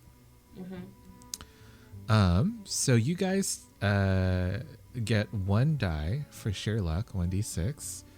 Is this operation particularly bold or daring? Yes, plus 1d6. Is it complex? No. Does the plan's detail expose a vulnerability? No. Is this target strongest against this approach? No. Do you have any friends in the area? No. What are you talking about? We got plenty of friends here. Not ones that are specifically helping you do this. Are we here because Josephine has like former instructors that could help? Okay. So the plan was to go and try to, I think what I said last week was like, oh, I think there's people I know who are still there. Or basically just kind of use like some sort of connects and probably talk to a professor. Although I think I know what fucking professor we have to fucking talk to, and I hate it here. But yeah, so professors that we're talking to is like the whole point of it. And I hate to give Keith power, but I think he's right, because if we were just here to like meet with someone, it'd be fine. But we are kind of using this like public event as our way in. It's a little underhanded. You know what I mean? Yeah, if you guys had like sent letters beforehand and been like, hey, can you help us out? Can you show us around? And probably like vouch for us or something. Could we use a flashback to set that up? Unfortunately, no. I mean, that was what the like acquire an asset or gather information for downtime. I feel like we're doing the equivalent of like going to a meet and greet to like your favorite musician and being like, oh, hey, by the way, here's my demo. Like it has like that kind of energy. I mean, unless Tallulah, you want to pull on Professor Jorah make for this. I mean, I do have an introduction. You do. She would be more than happy to help the entire family in this. Yeah, let's do it. Okay. So you guys take +1 die. Are there any enemies or rivals interfering with this operation? Yes. Take -1 die. What? Who the fuck? Who did that? Who said? What? His name starts with Uncle and ends with D. What do you think? You guys will find out soon enough. Are there any other elements that you wish to consider? They are higher tier than you, so you get -1d, but also this is like a fairly chaotic event, so you get +1d, so this is that's basically a wash. How many dice do you guys have? I think it's 2, right? No, because we get 1 for dumb luck. We get 1 because Boulder daring. Yeah. So 3? You have a friend, but you also have enemies, so that's a that's a wash. I think So it's 2. 2. Yeah. Okay. Who would like to roll? Also, Tim, please don't be frozen. I'll do it. Oh no. Yeah, please do, because I. Nice. All right. This is a fortune Are we roll. drinking stuff or? 2d6, yeah. 1, 2.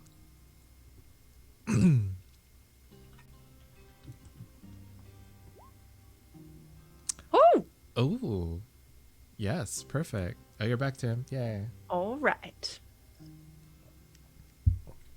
Yeah, I think as Josephine is dropping off the package at the mailroom of the university, Professor Jorah Make comes to greet you all, and she says, "Hi, hello, welcome. I believe my student said I'd be meeting a Tallulah sparrow. I imagine all of you are her family." Hello, Professor Mank, I presume? Yes, hello. It is so great to make your acquaintance. Uh, um, No, Aspen had so many great things to say about you. yes, yeah. He had many things to say about you as well. So, what exactly were you looking to reanimate? Oh, well, that was just side conversation. Aspen and I got into all hypothetical stuff, of course, but I can talk to you about that privately. My family here is in for the festivities. Please meet Josephine. She is an alumnus of the school. Hello, Pause. hello. This professor is an expert in lightning. Do I know them? Quickly. Hmm.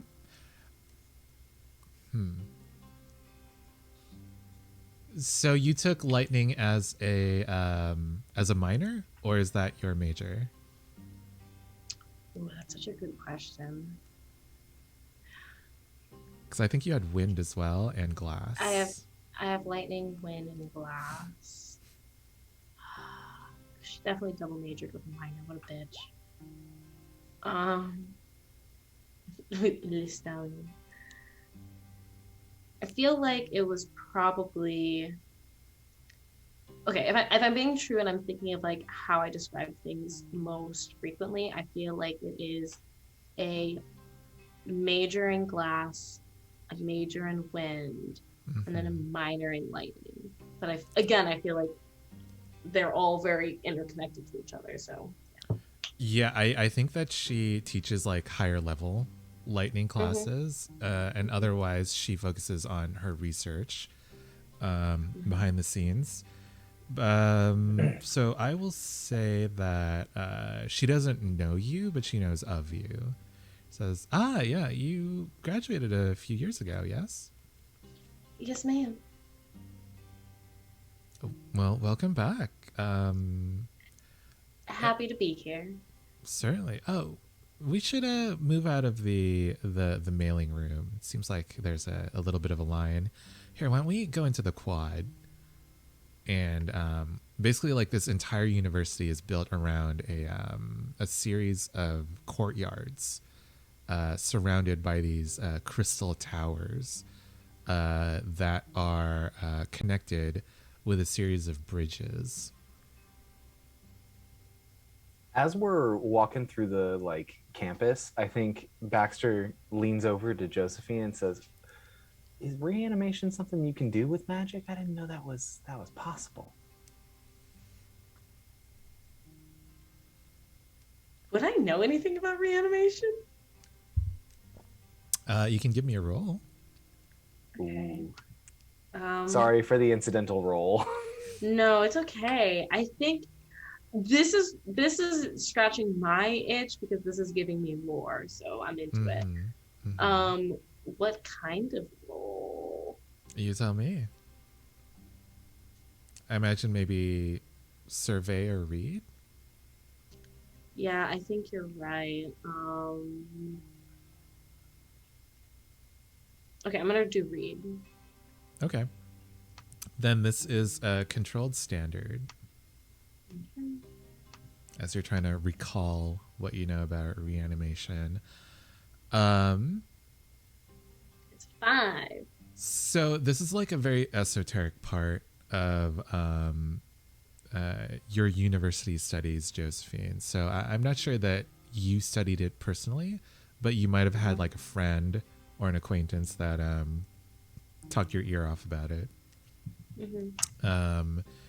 Basically, it involves a lot of engraving, putting magical scripts into like bodies or like unliving things. Not necessarily like bodies, but they could be like pieces of stone or metal. Basically, this is it deals with the theory behind the moving cities themselves. Well, it's a bit complicated. There's a lot of different theories about it. Like, I've heard people talk about the idea of using lightning to re-amplify and kind of like bring back the nervous system of a body, which I mean, is terrible, but it makes sense from at least an anatomical perspective. But I've also heard of people kind of making the argument that if we can get cities to move and walk and live, we could do it with bodies. And I think the idea is tethering some kind of atom. Essentially, it's oh god, what's the thing that like makes living cities move? It's not soul lamps, no, right? No, it's the glass, not forge, furnace. Oh yeah, and just I mean, because there's the glass furnace. Yeah, there you go. There's the glass furnace, and so kind of using some sort of atom to act in place, right? Or at least tethering energy to the body. But it's all very macabre, and honestly, I don't know. It's sick. It's very dark-sided. I don't like it. I think you're right. You know, it's weird to bring something back that ain't still here. So, but I was just curious. I didn't know Tallulah was into that kind of stuff. I didn't either. Well, And I guess we'll find out. Yeah, the professor is just like showing everyone around, saying, "Oh, here's the lightning department. Here's the water department." Is there anyone else doing anything here?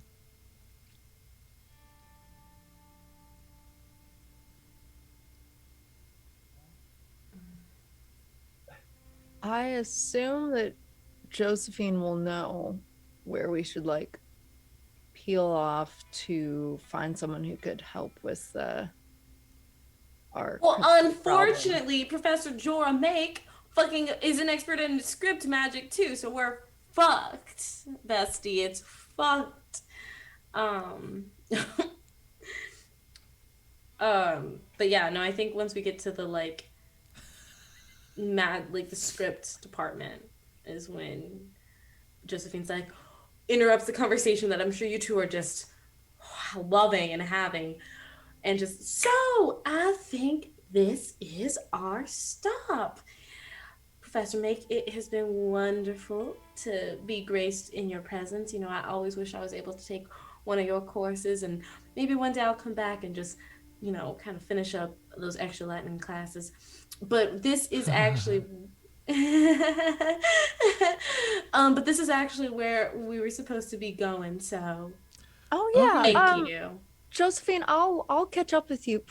Professor, could I bother you? I'll get you a cup of sake and continue our conversation real quick.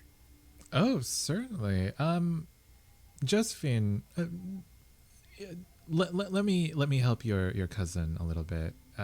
Josephine, was it? If Yes, you're ma'am. looking for some experts in this specific college, I also work here. So if you want to just drop my name I'm sure they'd be more than willing to help you. Thank you. Good luck.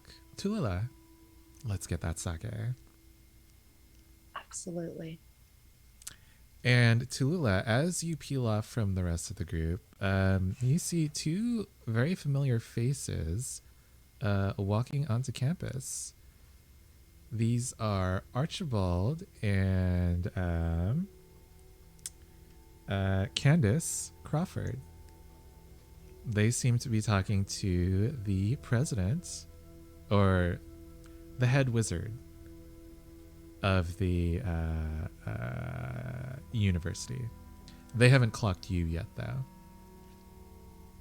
Oh, Professor, I'm so sorry. I left my change purse with my cousins. Could I run?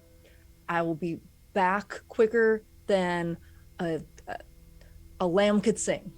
And she does like one of these. I'll hang out with old Doc. We don't have livestock anymore. I'm sure the phrases have gotten corrupted.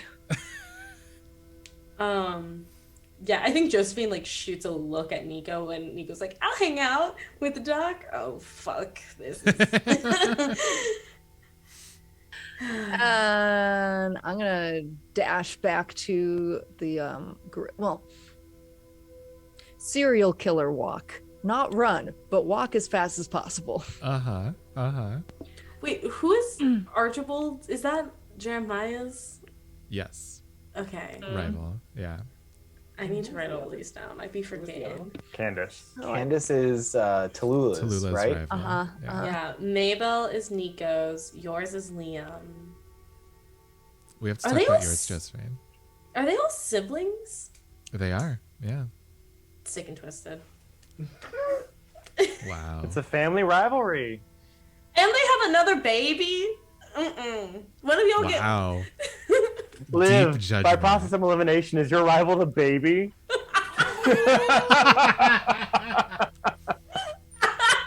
Imagine Josephine's just fucking beefing with an infant. You imprinted on my baby? Oh, no.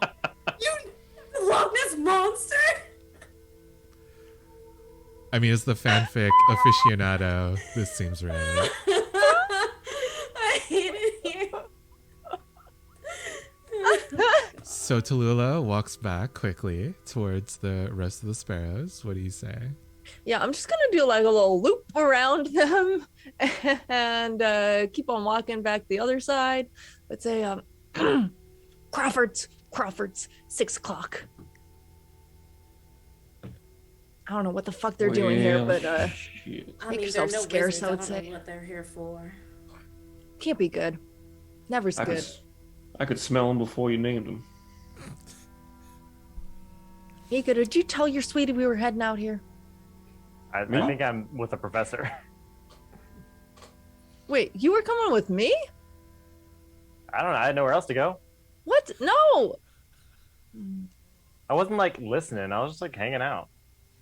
I got for an the issue with vibes. this. I don't know. I didn't have anywhere to go, so I was like, I'll hang out with the professor until you come back. Yeah, I'm gonna like drag you by the wrist if I could Okay. back towards this group. And And I also, think it- Nico, stop. No, I didn't say nothing. This is a very delicate situation, and I need everything to go right. So I'm just gonna need y'all to sort yourselves What are out. you doing? Quickly. Making friends. Josephine. I'm gonna make. This a is a character business choice. I'm gonna make a transaction. character choice. I think Josephine would grab Tallulah by like her shirt, pull her down, and just with the heck of Vermont, What? Professor Meg is a lunatic. Now that sounds very judgmental. Yeah, I'm judgy. You know me. I'm your cousin. And she works in necromancy. Are you kidding me? What are you doing? Who are you? Don't even worry about it. You can't even do magic. Why are you asking these questions?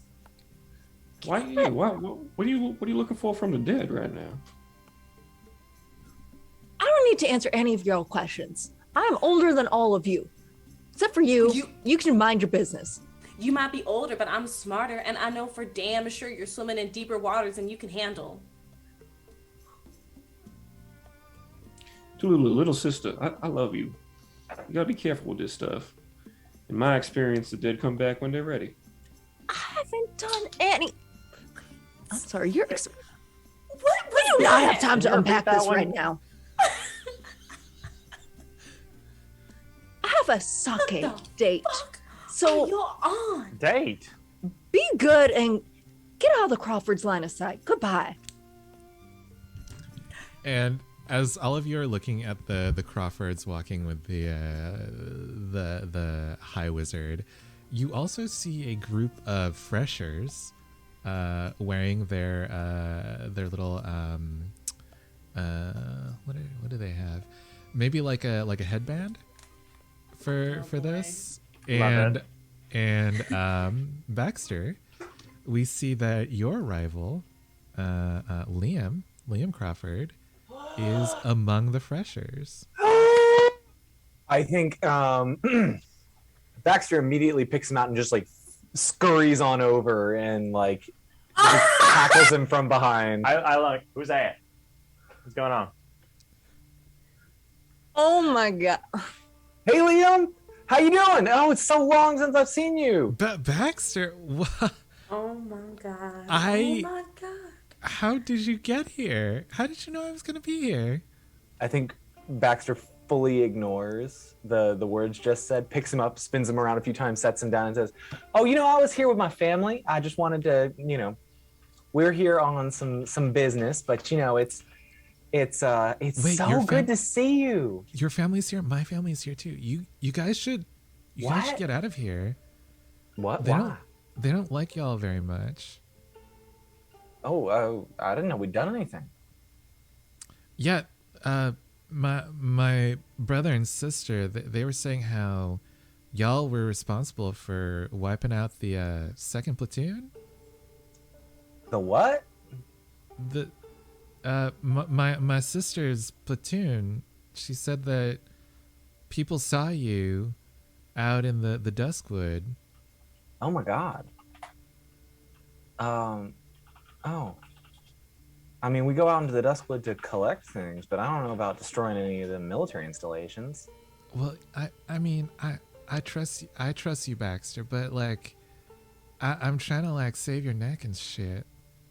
No, thank you so much. I really appreciate that. I'll go let my family know. Thank you. Yeah. By the way, and he slips him, like, he pulls a little small packet out of his backpack and hands it to him, and it's just like a shrink wrapped edition of his latest fake meat. What is this? I think I've finally done it. I'll mail you the notes later. I think they didn't die. They even said they enjoyed it this time. And I think for the first time in this interaction, Liam's expression goes from like worried to like curious, and he's like, "Is it any good?" I really like it. I cooked it up a couple of ways. I think I read about this old style of cooking, and I think it works really well because of the ground nature of it. We can't make it into like I haven't figured out how to make the grain work yet for like proper steak, but if you can get it into like a pulp, and that lets you like make these older. I don't know how to describe them. They're like almost like sandwiches, God, but Baxter, instead of I love listening to your theory and all, but you gotta make yourself scarce before my sibs find you. And then like he gives you a hug, and he's like, "Be safe," and then he rushes to catch up with his other friends. Yeah, it's great to see you. Bye. And I like scurry back to the family. Mm-hmm. That's your friend, huh? Yeah. Do you know him? You ever get to talk to him? I've met him once or twice. Pretty fun guy. We share notes and all. I forgot about that Common. Crawford, man. A I lot. swear to God. You put a Crawford in the dark, feed it shit. All of a sudden, there's two of them. Y'all Goddamn seem mushroom people. very close.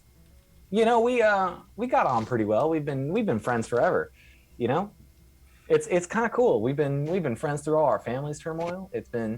We bonded over the love of the science and the love of making things better. You know, we both think the world kind of sucks and it could be so much better. I think that's wonderful. That's very sweet. But he did say we're being blamed for that Tallulah, for that violence out in the woods that resulted in the death of several platoon members of a particular Crawford. All right, so You I'm wouldn't happen- gone. Bye. Have a good time, y'all. You wouldn't happen to know anything about that now, would you? You know what? Listen. Let's regroup. We are here for one reason and one reason only. So there's tons of food here. Let's go grab a bite to eat and figure out our plan. And as Josephine says, she's the smart one. So if anyone were to know about something like that, it would clearly be our cousin, not us. You know, I think Have fun. I think you're right. We should table this for later. I don't think it's productive for us to be arguing out here in this field, especially if we don't need attention drawn to us. You're so right. I shouldn't argue with people who are below my weight class. We're putting that on the shelf and we're moving on. Where are we headed to? And as all of you dip into the College of Script, and Tula goes off to have a tea date with Professor Jorah Make, I think we'll take our second break of the night. We will see you back here in 5 minutes, y'all. Hi, Welcome y'all. back under the table. We are playing Fistfull of Darkness, which is a Forged in the Dark game. We're doing college. We're going to the University of Vermont, and the party has split up temporarily. So let's see. Let's focus in on Tallulah with her little sake and zombie date. Zombie sake disgusting. date. Look at the baby. This is What too are much you for doing Tim. today? He'll had to go get Lulu for sport. Oh. I just read your message in chat too. You're fucking sick.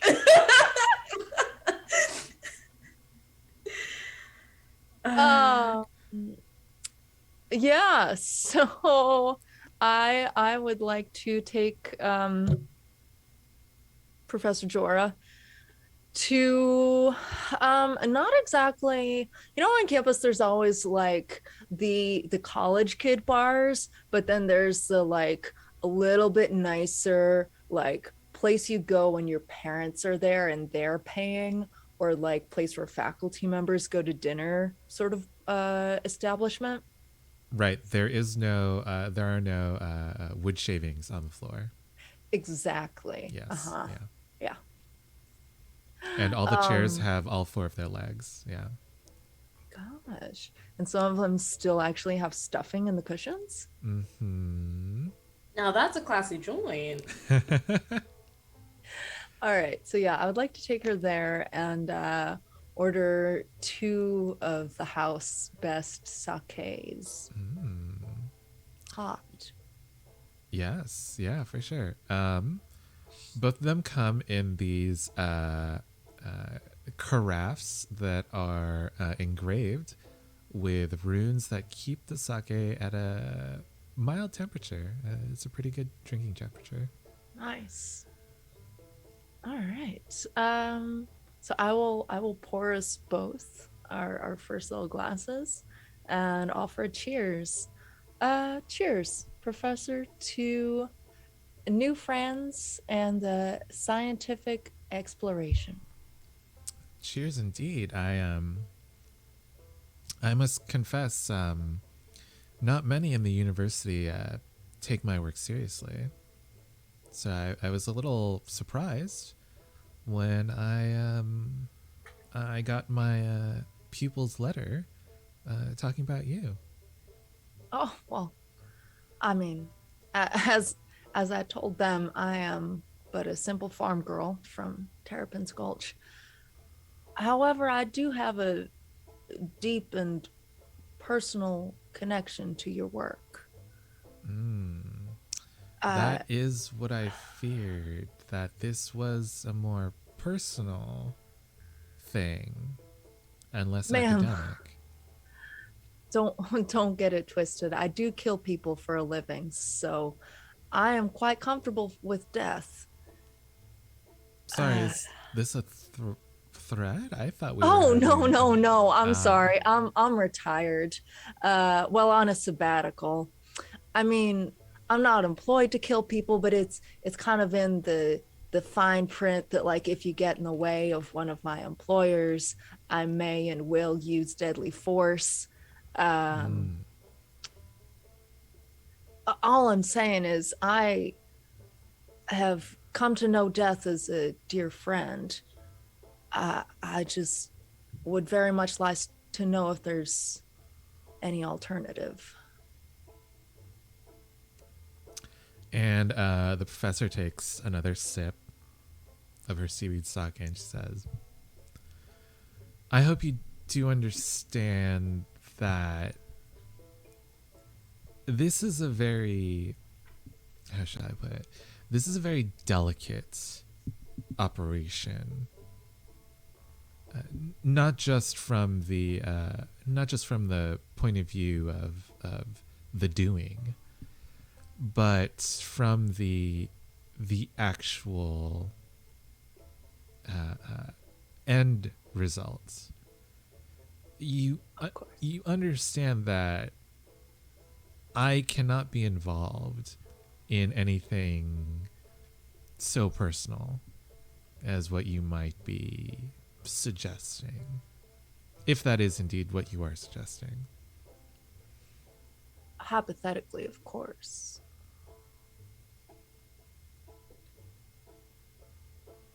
So what you're saying is you might have some directions to point me, but you yourself are not a practitioner. This is a roll. All right. What skill are you using, Tallulah? Let's go sway. Okay. This is controlled limited. Okay. I'd like to push myself to get it up to standard. Okay. Would you like to take a devil's bargain? I'll hear your bargain, sir. The professor agrees enthusiastically.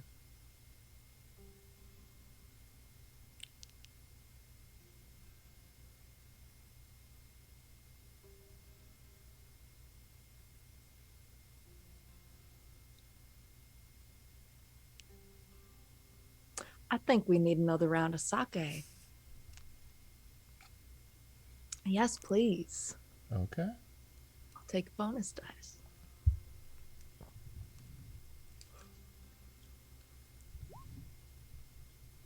A 5.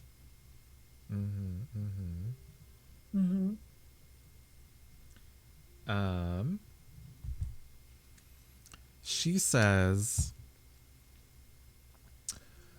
she begins to like outline the process that she has developed.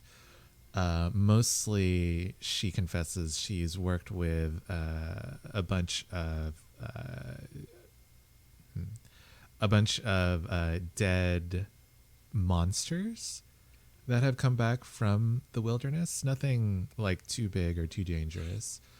And she's ended up engraving the magical sigils into their bones and folding their flesh over them. and seeing what sorts of reanimation she could get from that process. And that's generally been the best that she could do. But, and she says, however, if I were to perhaps have some sort of cadaver or cadavers donated to my lab, I could refine my process much better.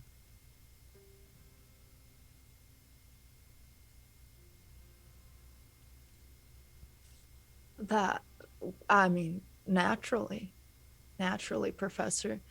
You know, I think I just might come across some some practice materials on my travels coming up here. Perfect. Good. And I think that if we are to be partners in this, perhaps you can help me pay for other materials to work on before I get to your materials. Oh, I mean, naturally, I would like you to do all of your research before attempting on the limited supply resources. I agree. I think that we would both benefit from my perfection of this certain technique. I mean, the world would benefit from Of course, the the world. scientific knowledge being produced. The world, yes. Really? Yes. Yeah. Imagine no death. Imagine. Truly And incredible. Could you think of a society where just that couldn't happen? I mean, we'd start doing wild things like gladiator actually fights living. just to get the thrill again. And you see, like, for a moment, you see like this glint in her eyes that almost makes you want to pull out Tallulah. Like, there's something a little manic here. But you remember your dream and you realize you are so very close.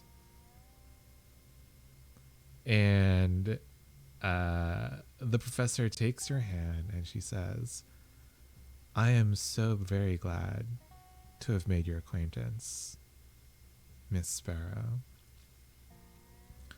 I think that we are going to make some very, very beautiful things together.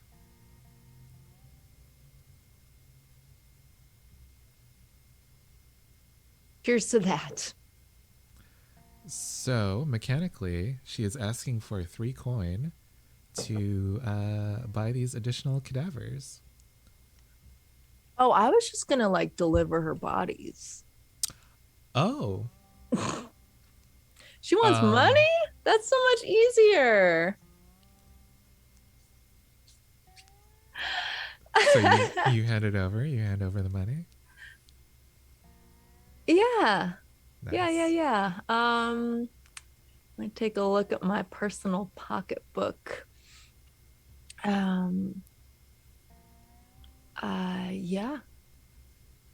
I'm pretty sure I got money. I love it. Did we get coin from our last job? You guys got 6 total. Okay. I had 2 coin on me just personally, but I also grabbed the group money. So I'll take one of those too. Okay. This is fun. Thanks, fam. This is fun. The way I'm gonna beat your ass. The bag. And What I would think you prefer? To be delivering bodies? None of We're this. not doing any None of this. I would We? What happened to family? We speak in French now? You're fucking sick! Ohana means family. Oh, I thought we were French. Get with the picture, okay? We are world travelers. and I think the And that has to do with camera corpses? the camera zooms out through the clear wall of this sake house. We see the two figures of Tallulah and Professor Jorah just enjoying their cups of sake with each other. Very innocuous. Nothing wrong going here. Nothing happening. And the camera moves across the glistening city of Verant and ends up back in the university, in the College of Scripts, with Josephine, Jeremiah, Nico, and Baxter. What are you guys doing? Is this like a library or like a classroom? Sorry? Is this like a library, or are we in like? Is this just like an entry hall, or is there material that Baxter could be running around and admiring? You tell me where you want to be, and you can be there. I feel like there's a library easily accessible from the entrance Mm-hmm. on Script I feel Magic. like, if I may, I feel like we're in like the script building, Yes. right? I think Yeah. that's like fair to say. So, classrooms, offices, libraries. I mean, they're the fucking like. Of course, they have to have a shit ton of books. So, I think Baxter saw one symbol that he learned from Josephine catches his eye, and he like immediately bolts over to the bookshelf and just starts flipping through pages. Nice. I imagine there's like a little display too in this library of different like writing implements that people have used over the years. I think it started out with like reed pens, and then went up to like quills and stuff, until they came up to actual fountain pens, things like that. So while Baxter's looking at this, Josephine, Jeremiah, Nico, what are y'all doing? I think Josephine's gonna try to find like some other professor or somebody to talk to and like bring up her dad, because I think, oh god, if I remember correctly, I like wrote down the runes for my dad's stuff, or did we have like an item? I can't remember what it was. We had a broken rune, I believe. We had a broken Yeah, we had ring, one of yes. the rings. Yeah, so I'm gonna take one of those to somebody, but if y'all want to do something first, please do. I think Jeremiah wants to go with Josephine. He wants to see how this works. Nico? You know what? I'll go too. Why not? All right. Like, I don't know where to go in here. You're the tour guide. Well, welcome. This is the School of Script. And I imagine that you come up to like a librarian. This is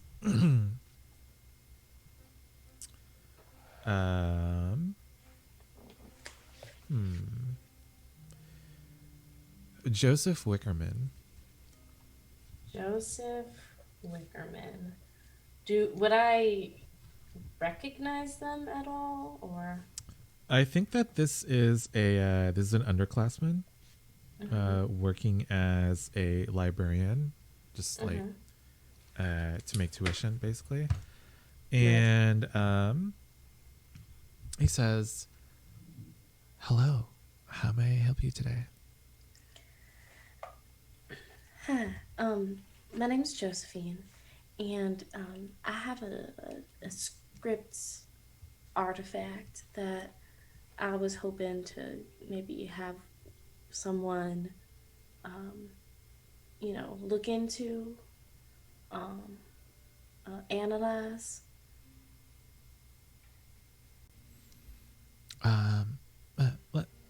Let me see. Let me see the artifact. Oh yeah, sure thing. And so I think she has it like wrapped up in a handkerchief and hands it over. He immediately says, "It's broken." Yes, I'm aware. How are we supposed to analyze an incomplete inscription? Maybe fill in the blanks there, son. I mean, you could sort of piece it together. I mean, all the pieces are there, like a puzzle. Listen, Joe. Can I call you Joe? Look, we're giving you Certainly.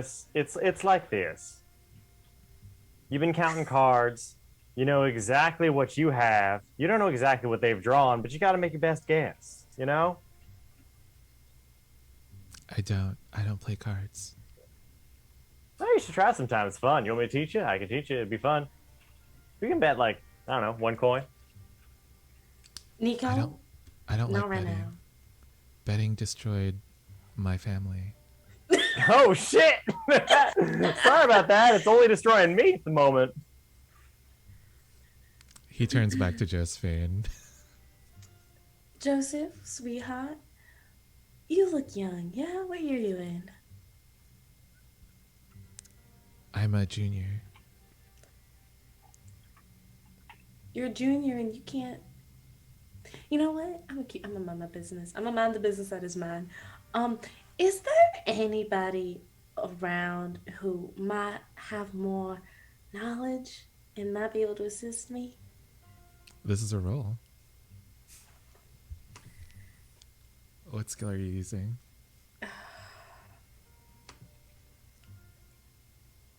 I want to use command, so I'm gonna be mean. Oh God, not sorry. The customer service trauma is hitting me because clearly I don't think you can, and that's gonna be the intimidation factor to let me use command. Okay, yeah, that is controlled standard.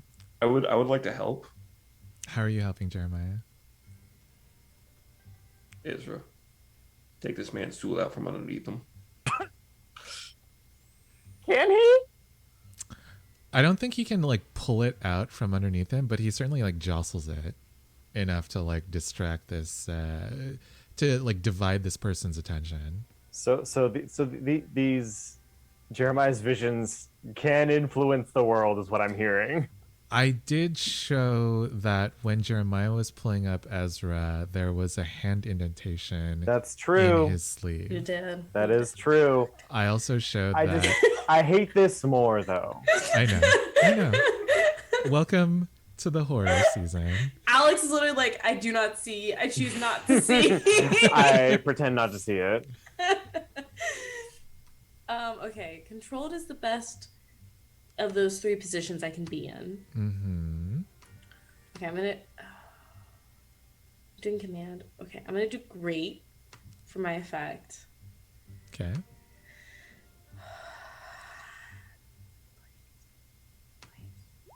Let's fucking go! Oh, that's not That's a fitting. 6. Nice. Damn, that's a 6. I think that Joe is like sufficiently cowed, but he's also like looking at you like you didn't have to like go that hard kind of thing. He just says,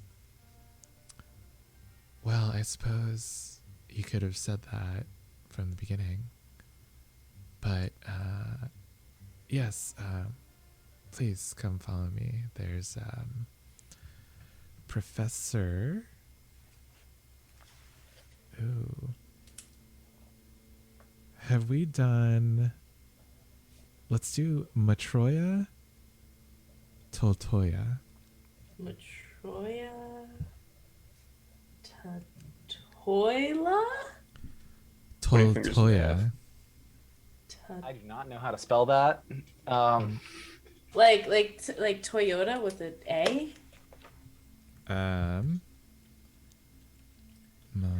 Wait, Just switching the last two consonants. Toyota has an A. No, I'm talking about in the beginning. Yeah, but Toyota. I'm talking.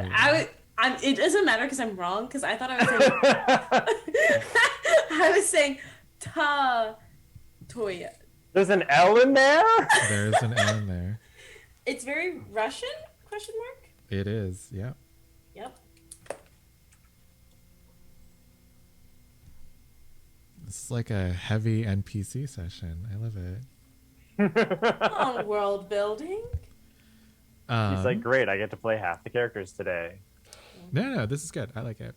I mean, I created a name book for something, right? So it's good that. Yeah, and Joe takes you through the College of Scripts, and he takes you to an office near the end of a hallway. But as you kind of like round the corner towards it, I think a few of you, all of you hear the voice of Archibald Crawford coming from one of the side rooms. As you're passing by. And Joe leads you to the Professor Toltoya's office and says, "Here you are." Wait. What? Can I eavesdrop on Archibald? You can peel off of the group and eavesdrop on Archibald. And Would that be a prowl? that makes sense. Prowl about unseen? Yeah. What's my stuff? This is controlled standard. Yeah, I got a 3. A 3. You do it. You peel off from the rest of the group. You hear Archibald complaining about how there are no like good graduates for him to pull into the Terrapin Gulch militia, and the other person that he's talking to is like apologizing and saying maybe you should look in one of the other colleges, and Archibald is like, well, yeah, maybe I should. And before you can get away, Nico, the door slams open, and in front of you, directly in front of you, staring at your face, is Archibald Crawford. Oh, hey, Archibald, what's up? Fucking Sparrow. Technically in Malberg myself. Let's cut to Josephine, Jeremiah, and Baxter at Professor Toltroya's door. Also, because you got a 3, Nico, this door is much further away from Professor Toltroya's office. So everyone else who was around you does not see this happen. Or Yeah, figures. yeah.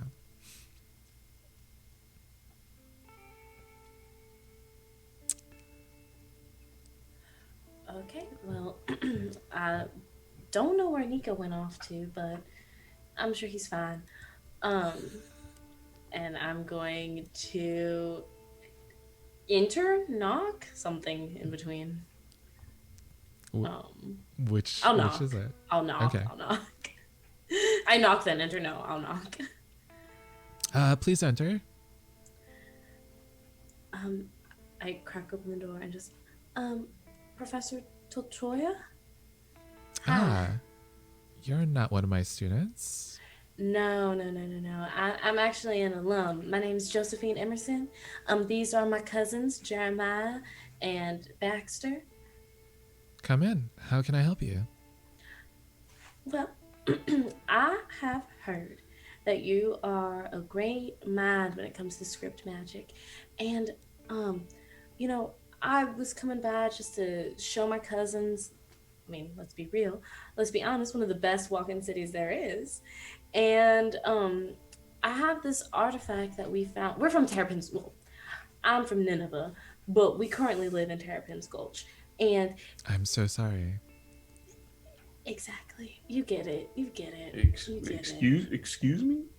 Jeremiah, please, thank you. And while we were doing work, we found this ring, and I do have mastery over 3 different schools of magic, but one of them, unfortunately, is not script. So I figured, why not ask for help? She picks it up, and as she is like looking at it, she says, "Oh, did one of the farmers in Terrapin's Gulch accidentally throw a hoe at her? Yes, Try to they cut it in don't. half. They have no idea what they're doing when it comes to anything. Jackson, let's go for a walk. He pulls out his notebook, and it's labeled "Random Script Magic." I'd like to understand a little bit better. And if you wanted to go into like heating, say around 175 to 190 degrees, that would be phenomenal.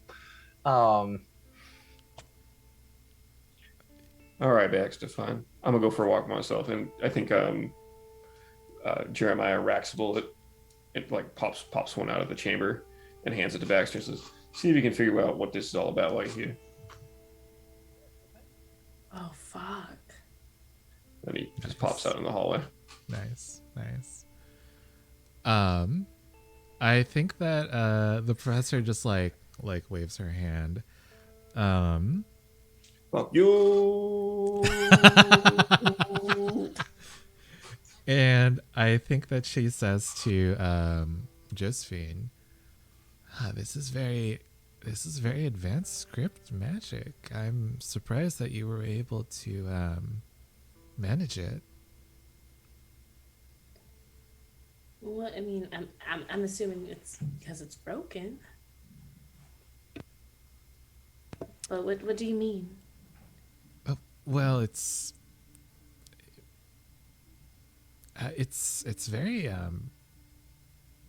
very strange. I've never seen this specific arrangement before. I would need to study it a little bit further, so perhaps come by again in a week or 2. Yes, I would be happy to. Whenever you're ready, just send a little message over to Terrapin's Gulch. In fact, actually, and she like pulls out one of the like, I think it's like the smaller, not the little itty bitty ones, but like the small bottles of Terrapin Gulch green specifically. There's like wrapped around it a little note with like Josephine or with like regards from Josephine Emerson, and like how the fuck do telegraphs work? Anyway, whatever like code you would need or address for a telegram is like written on there, and just whenever you're ready, this is where to find us. And it's one of the Gulch's best. This feels like a roll. Oh, go ahead. This feels like a roll. To actually get her to remember to do this for you. I guess it'd be sway, huh? I suppose. Baxter, are you helping? The way that Baxter would help is kind of like hyping the problem.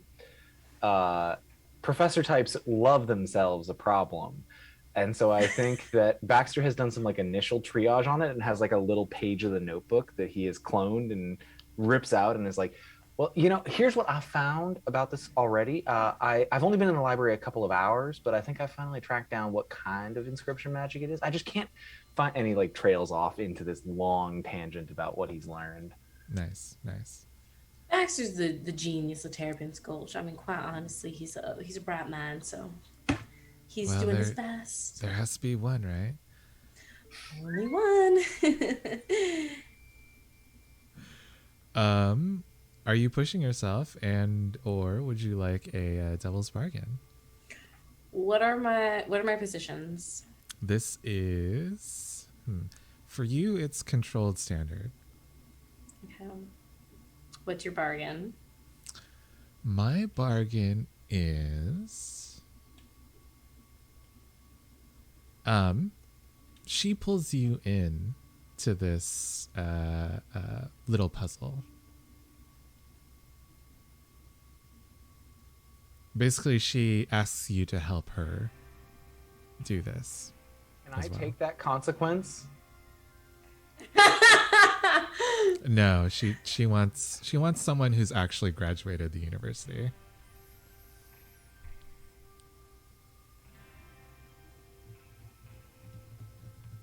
I hurt you, Baxter.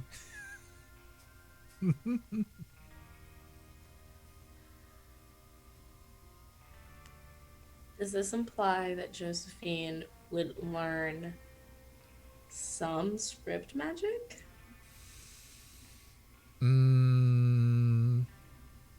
No, but it does imply that you will be in this room for a while. Oh, I can't do that.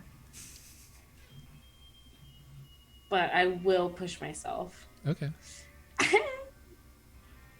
Back to where I was at the beginning of the episode. Let's go. I'll take a little bonus die. Okay, wait. Shouldn't I be getting an extra number if I'm taking a bonus die? 0 or 1 in that ability. Oh, I have 0. Then if you did 0, then you would have rolled 2 and picked the lower. But Yeah. since you went a bonus die up to 1, then you only rolled 1. Baxter was also helping also count my though. help? No, I didn't. So just roll like one extra d6 on the regular die roller.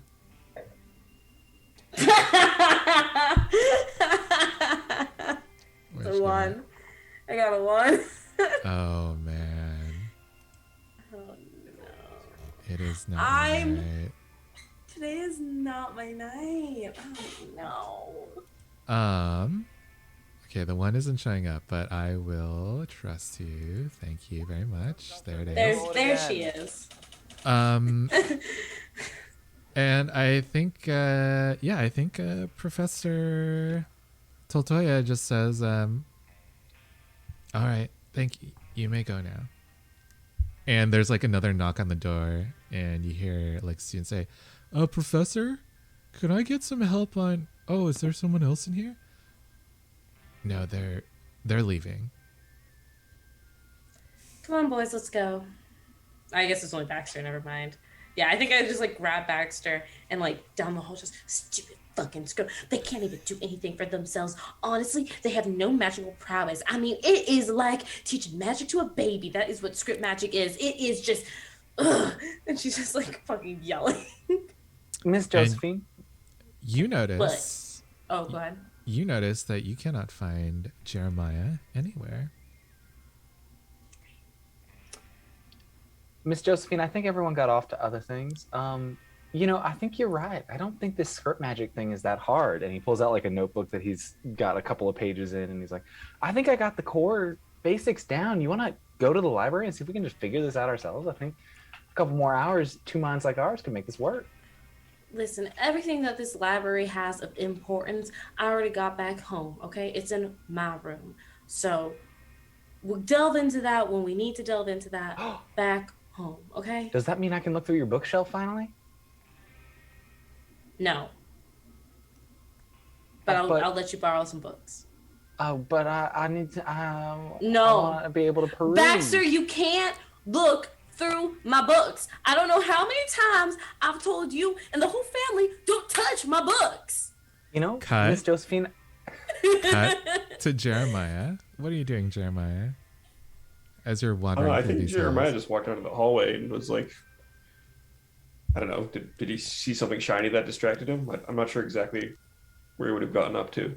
I think that you've walked down the hall and you expect Josephine and Baxter to come out whenever, and you wait, and you wait, and you wait, and you wait, and they're just not coming out. And when you go to the door that you thought was Professor, Can I make a cinematic declaration?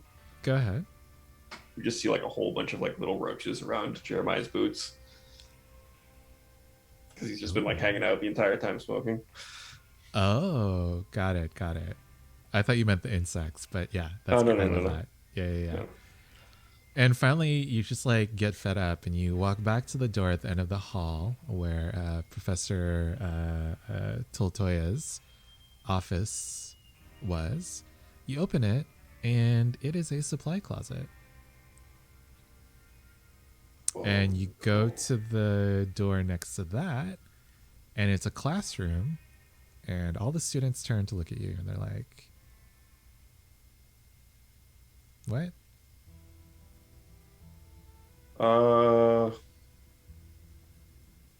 I'm your substitute professor, but I need to see where the exit is. Oh, sorry. Okay. There's also a professor at the front who is teaching them. I'm your substitute. Oh no. Okay. I'm just. How do I get out of here? Sir, sir, did you get I got a little separated turnaround. from your tour group? I don't have to put it. Yeah, I did. Oh, all right.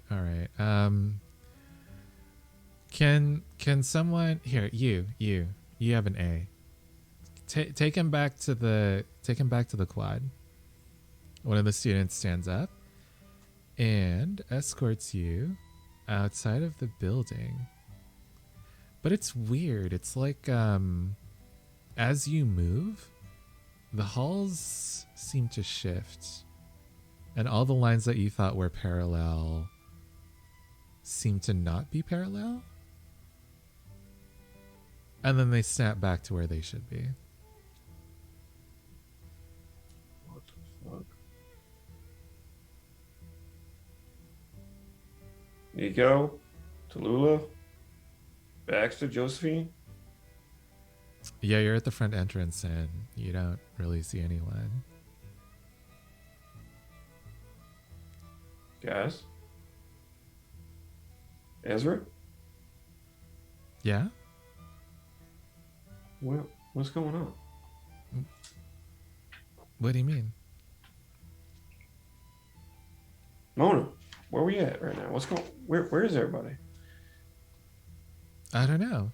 It's I mean I feel like the rest of the platoon went off without us. We got to catch up with them, right? Oh, you saw him left already? Yeah. Let's go. I think they're marching off into battle. They're going without me? Yeah, come on. We were waiting for you. Let's go. Okay. All right. Hey.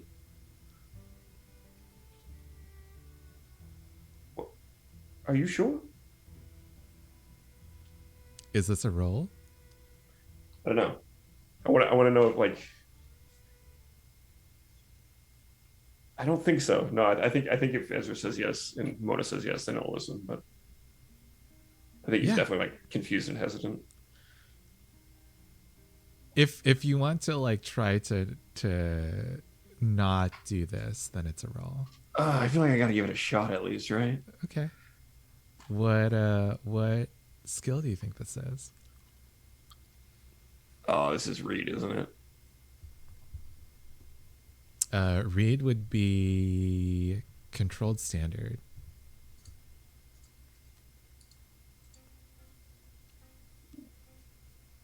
Okay. Oh, hey. Oh, it's a 5. Nice. Okay. I think that as you like start to think about it, like the doubt in your mind grows, and then you feel I think you feel Tallulah's hand on your elbow. Tula, let me know if this is like out of character. But you have seen Jeremiah just like standing in this lobby, kind of looking dazed and confused. What do you do? How do you snap him out of this little reverie of his?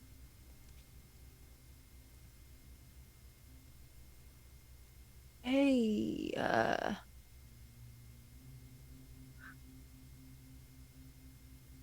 they fucking leave you here? Did you wander off on your own? That lady in that room was being real rude, and Josephine was getting up on her high horse, and Baxter was getting all like a plotty, and well, couldn't let him. I couldn't let him talk to me like that. Yeah, fuck this place. You want to go to the bar? Actually, they have this thing called freshman societies. They do a sort of rush week. Where they rushing? Nowhere fast the way they're drinking. Oh, let's put him to shame. Yeah, let's go. No. So we're gonna Hey, crash a Tallulah? frat party, Hey, Tallulah. please. Yeah, what's up? I'm not sure how to do it, but that thing that Baxter was asking you about, the dead folks. I mean that was it was all hypothetical. I mean, we're Yeah, but what if there's another way to get there?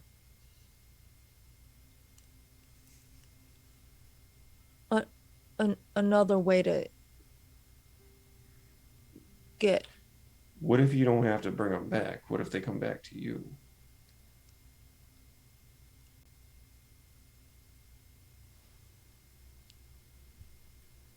Do you remember my old army buddy, Ezra? Are those tobacco or the good stuff? You sound like you're smoking something special here. I'm I gonna like like to I sniff like his to mix them vest. both up and then surprise myself. I take one of each and one of each, and it's kind of like a little game of chance. Feel like Nico sometimes. I, I mean that's magic can do a lot of great things, but if it's just for you, then it's not real. You sure? And Jeremiah racks the gun again and shows Tallulah one of the purple bullets. The hell is this? I don't know. It stopped that thing in the pit, though. I mean, I wasn't down in there. It was just a normal type of monster, wasn't it? Not that a bullet could stop, I don't think. I was just trying to make it angry to distract it, and it stopped.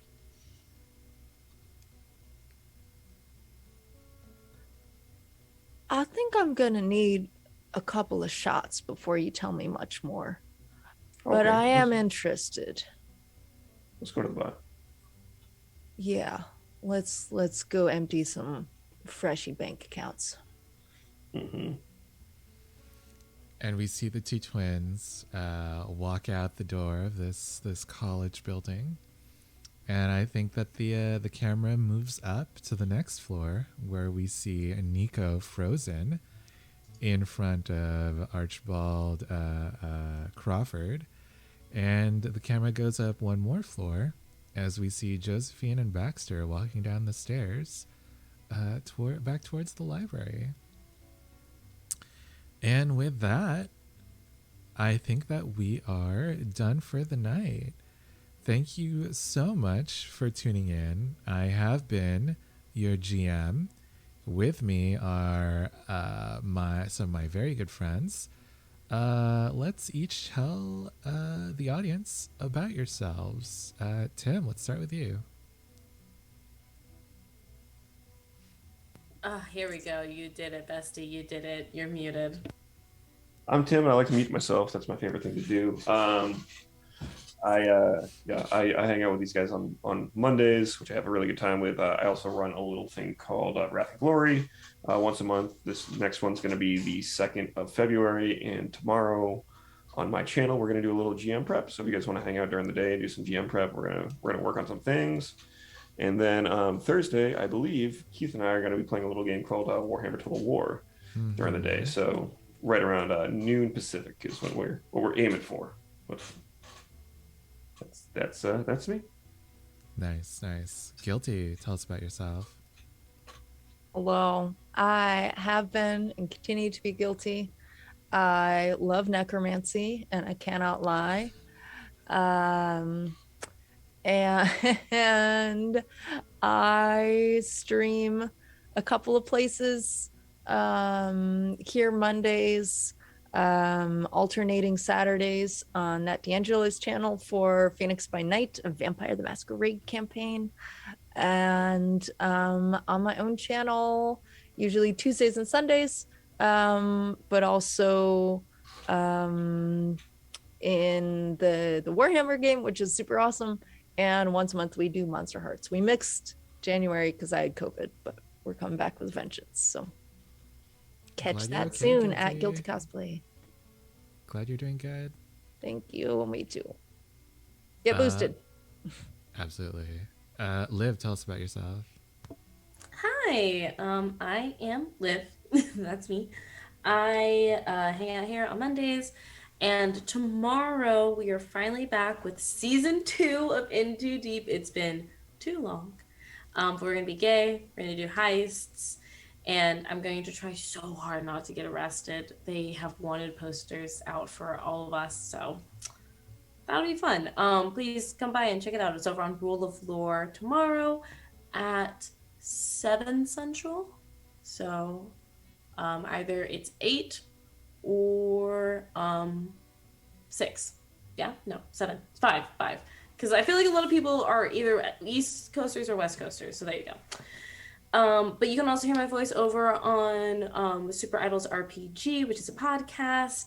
And every other Thursday, I'm over on Diefall, Runaway Robot, doing a D&D game where we're escaping from hell. That's the easiest way to put it. With friend of the show, Stella Luna. So go check it out. Alex, please tell us about yourself. Hi, everyone.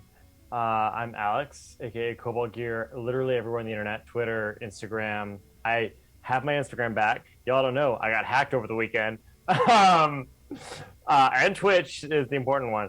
I believe Wednesday will be a furniture building stream, which are generally fairly fun. I might conscript John into helping me. We will see. Assuming my new desk gets here, that'll be what that is. And then hopefully finishing more video games soonish. Anyway, that's me. By the way, I would also like to use this time to shout out, don't dunk on hackers, even if you think that you can, because they probably will get around you.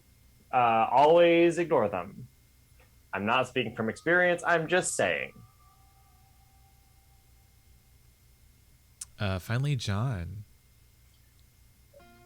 Thank you for that lead-in, Alex. Hi, I'm John. I stream here under the table, but if you were interested or want to do something fun or good with your time or money, consider donating either to the Malaria Consortium. They are hoping to use the newly expanded patent rights to end malaria globally.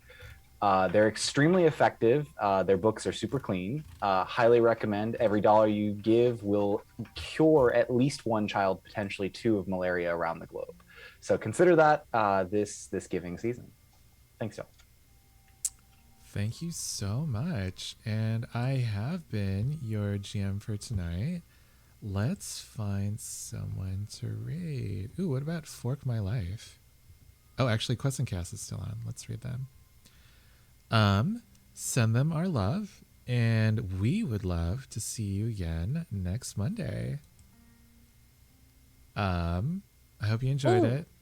We should also mention our Patreon. Oh my god, wait, please check out our Patreon. Because last shit week up.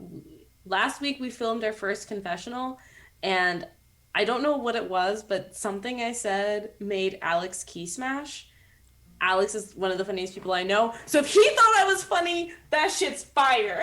Literally, I think that weekly confessionals is the best idea we've had. So check out Patreon. It's really funny. It's giving reality TV. You need to check it out. It's so funny. It is spicy. Also, as patrons, if you want to send us messages of questions you would like to ask each of the characters for these confessionals, that would be great. We would be open for that. Say hi to Quest and Chaos for us. See you next week. Bye.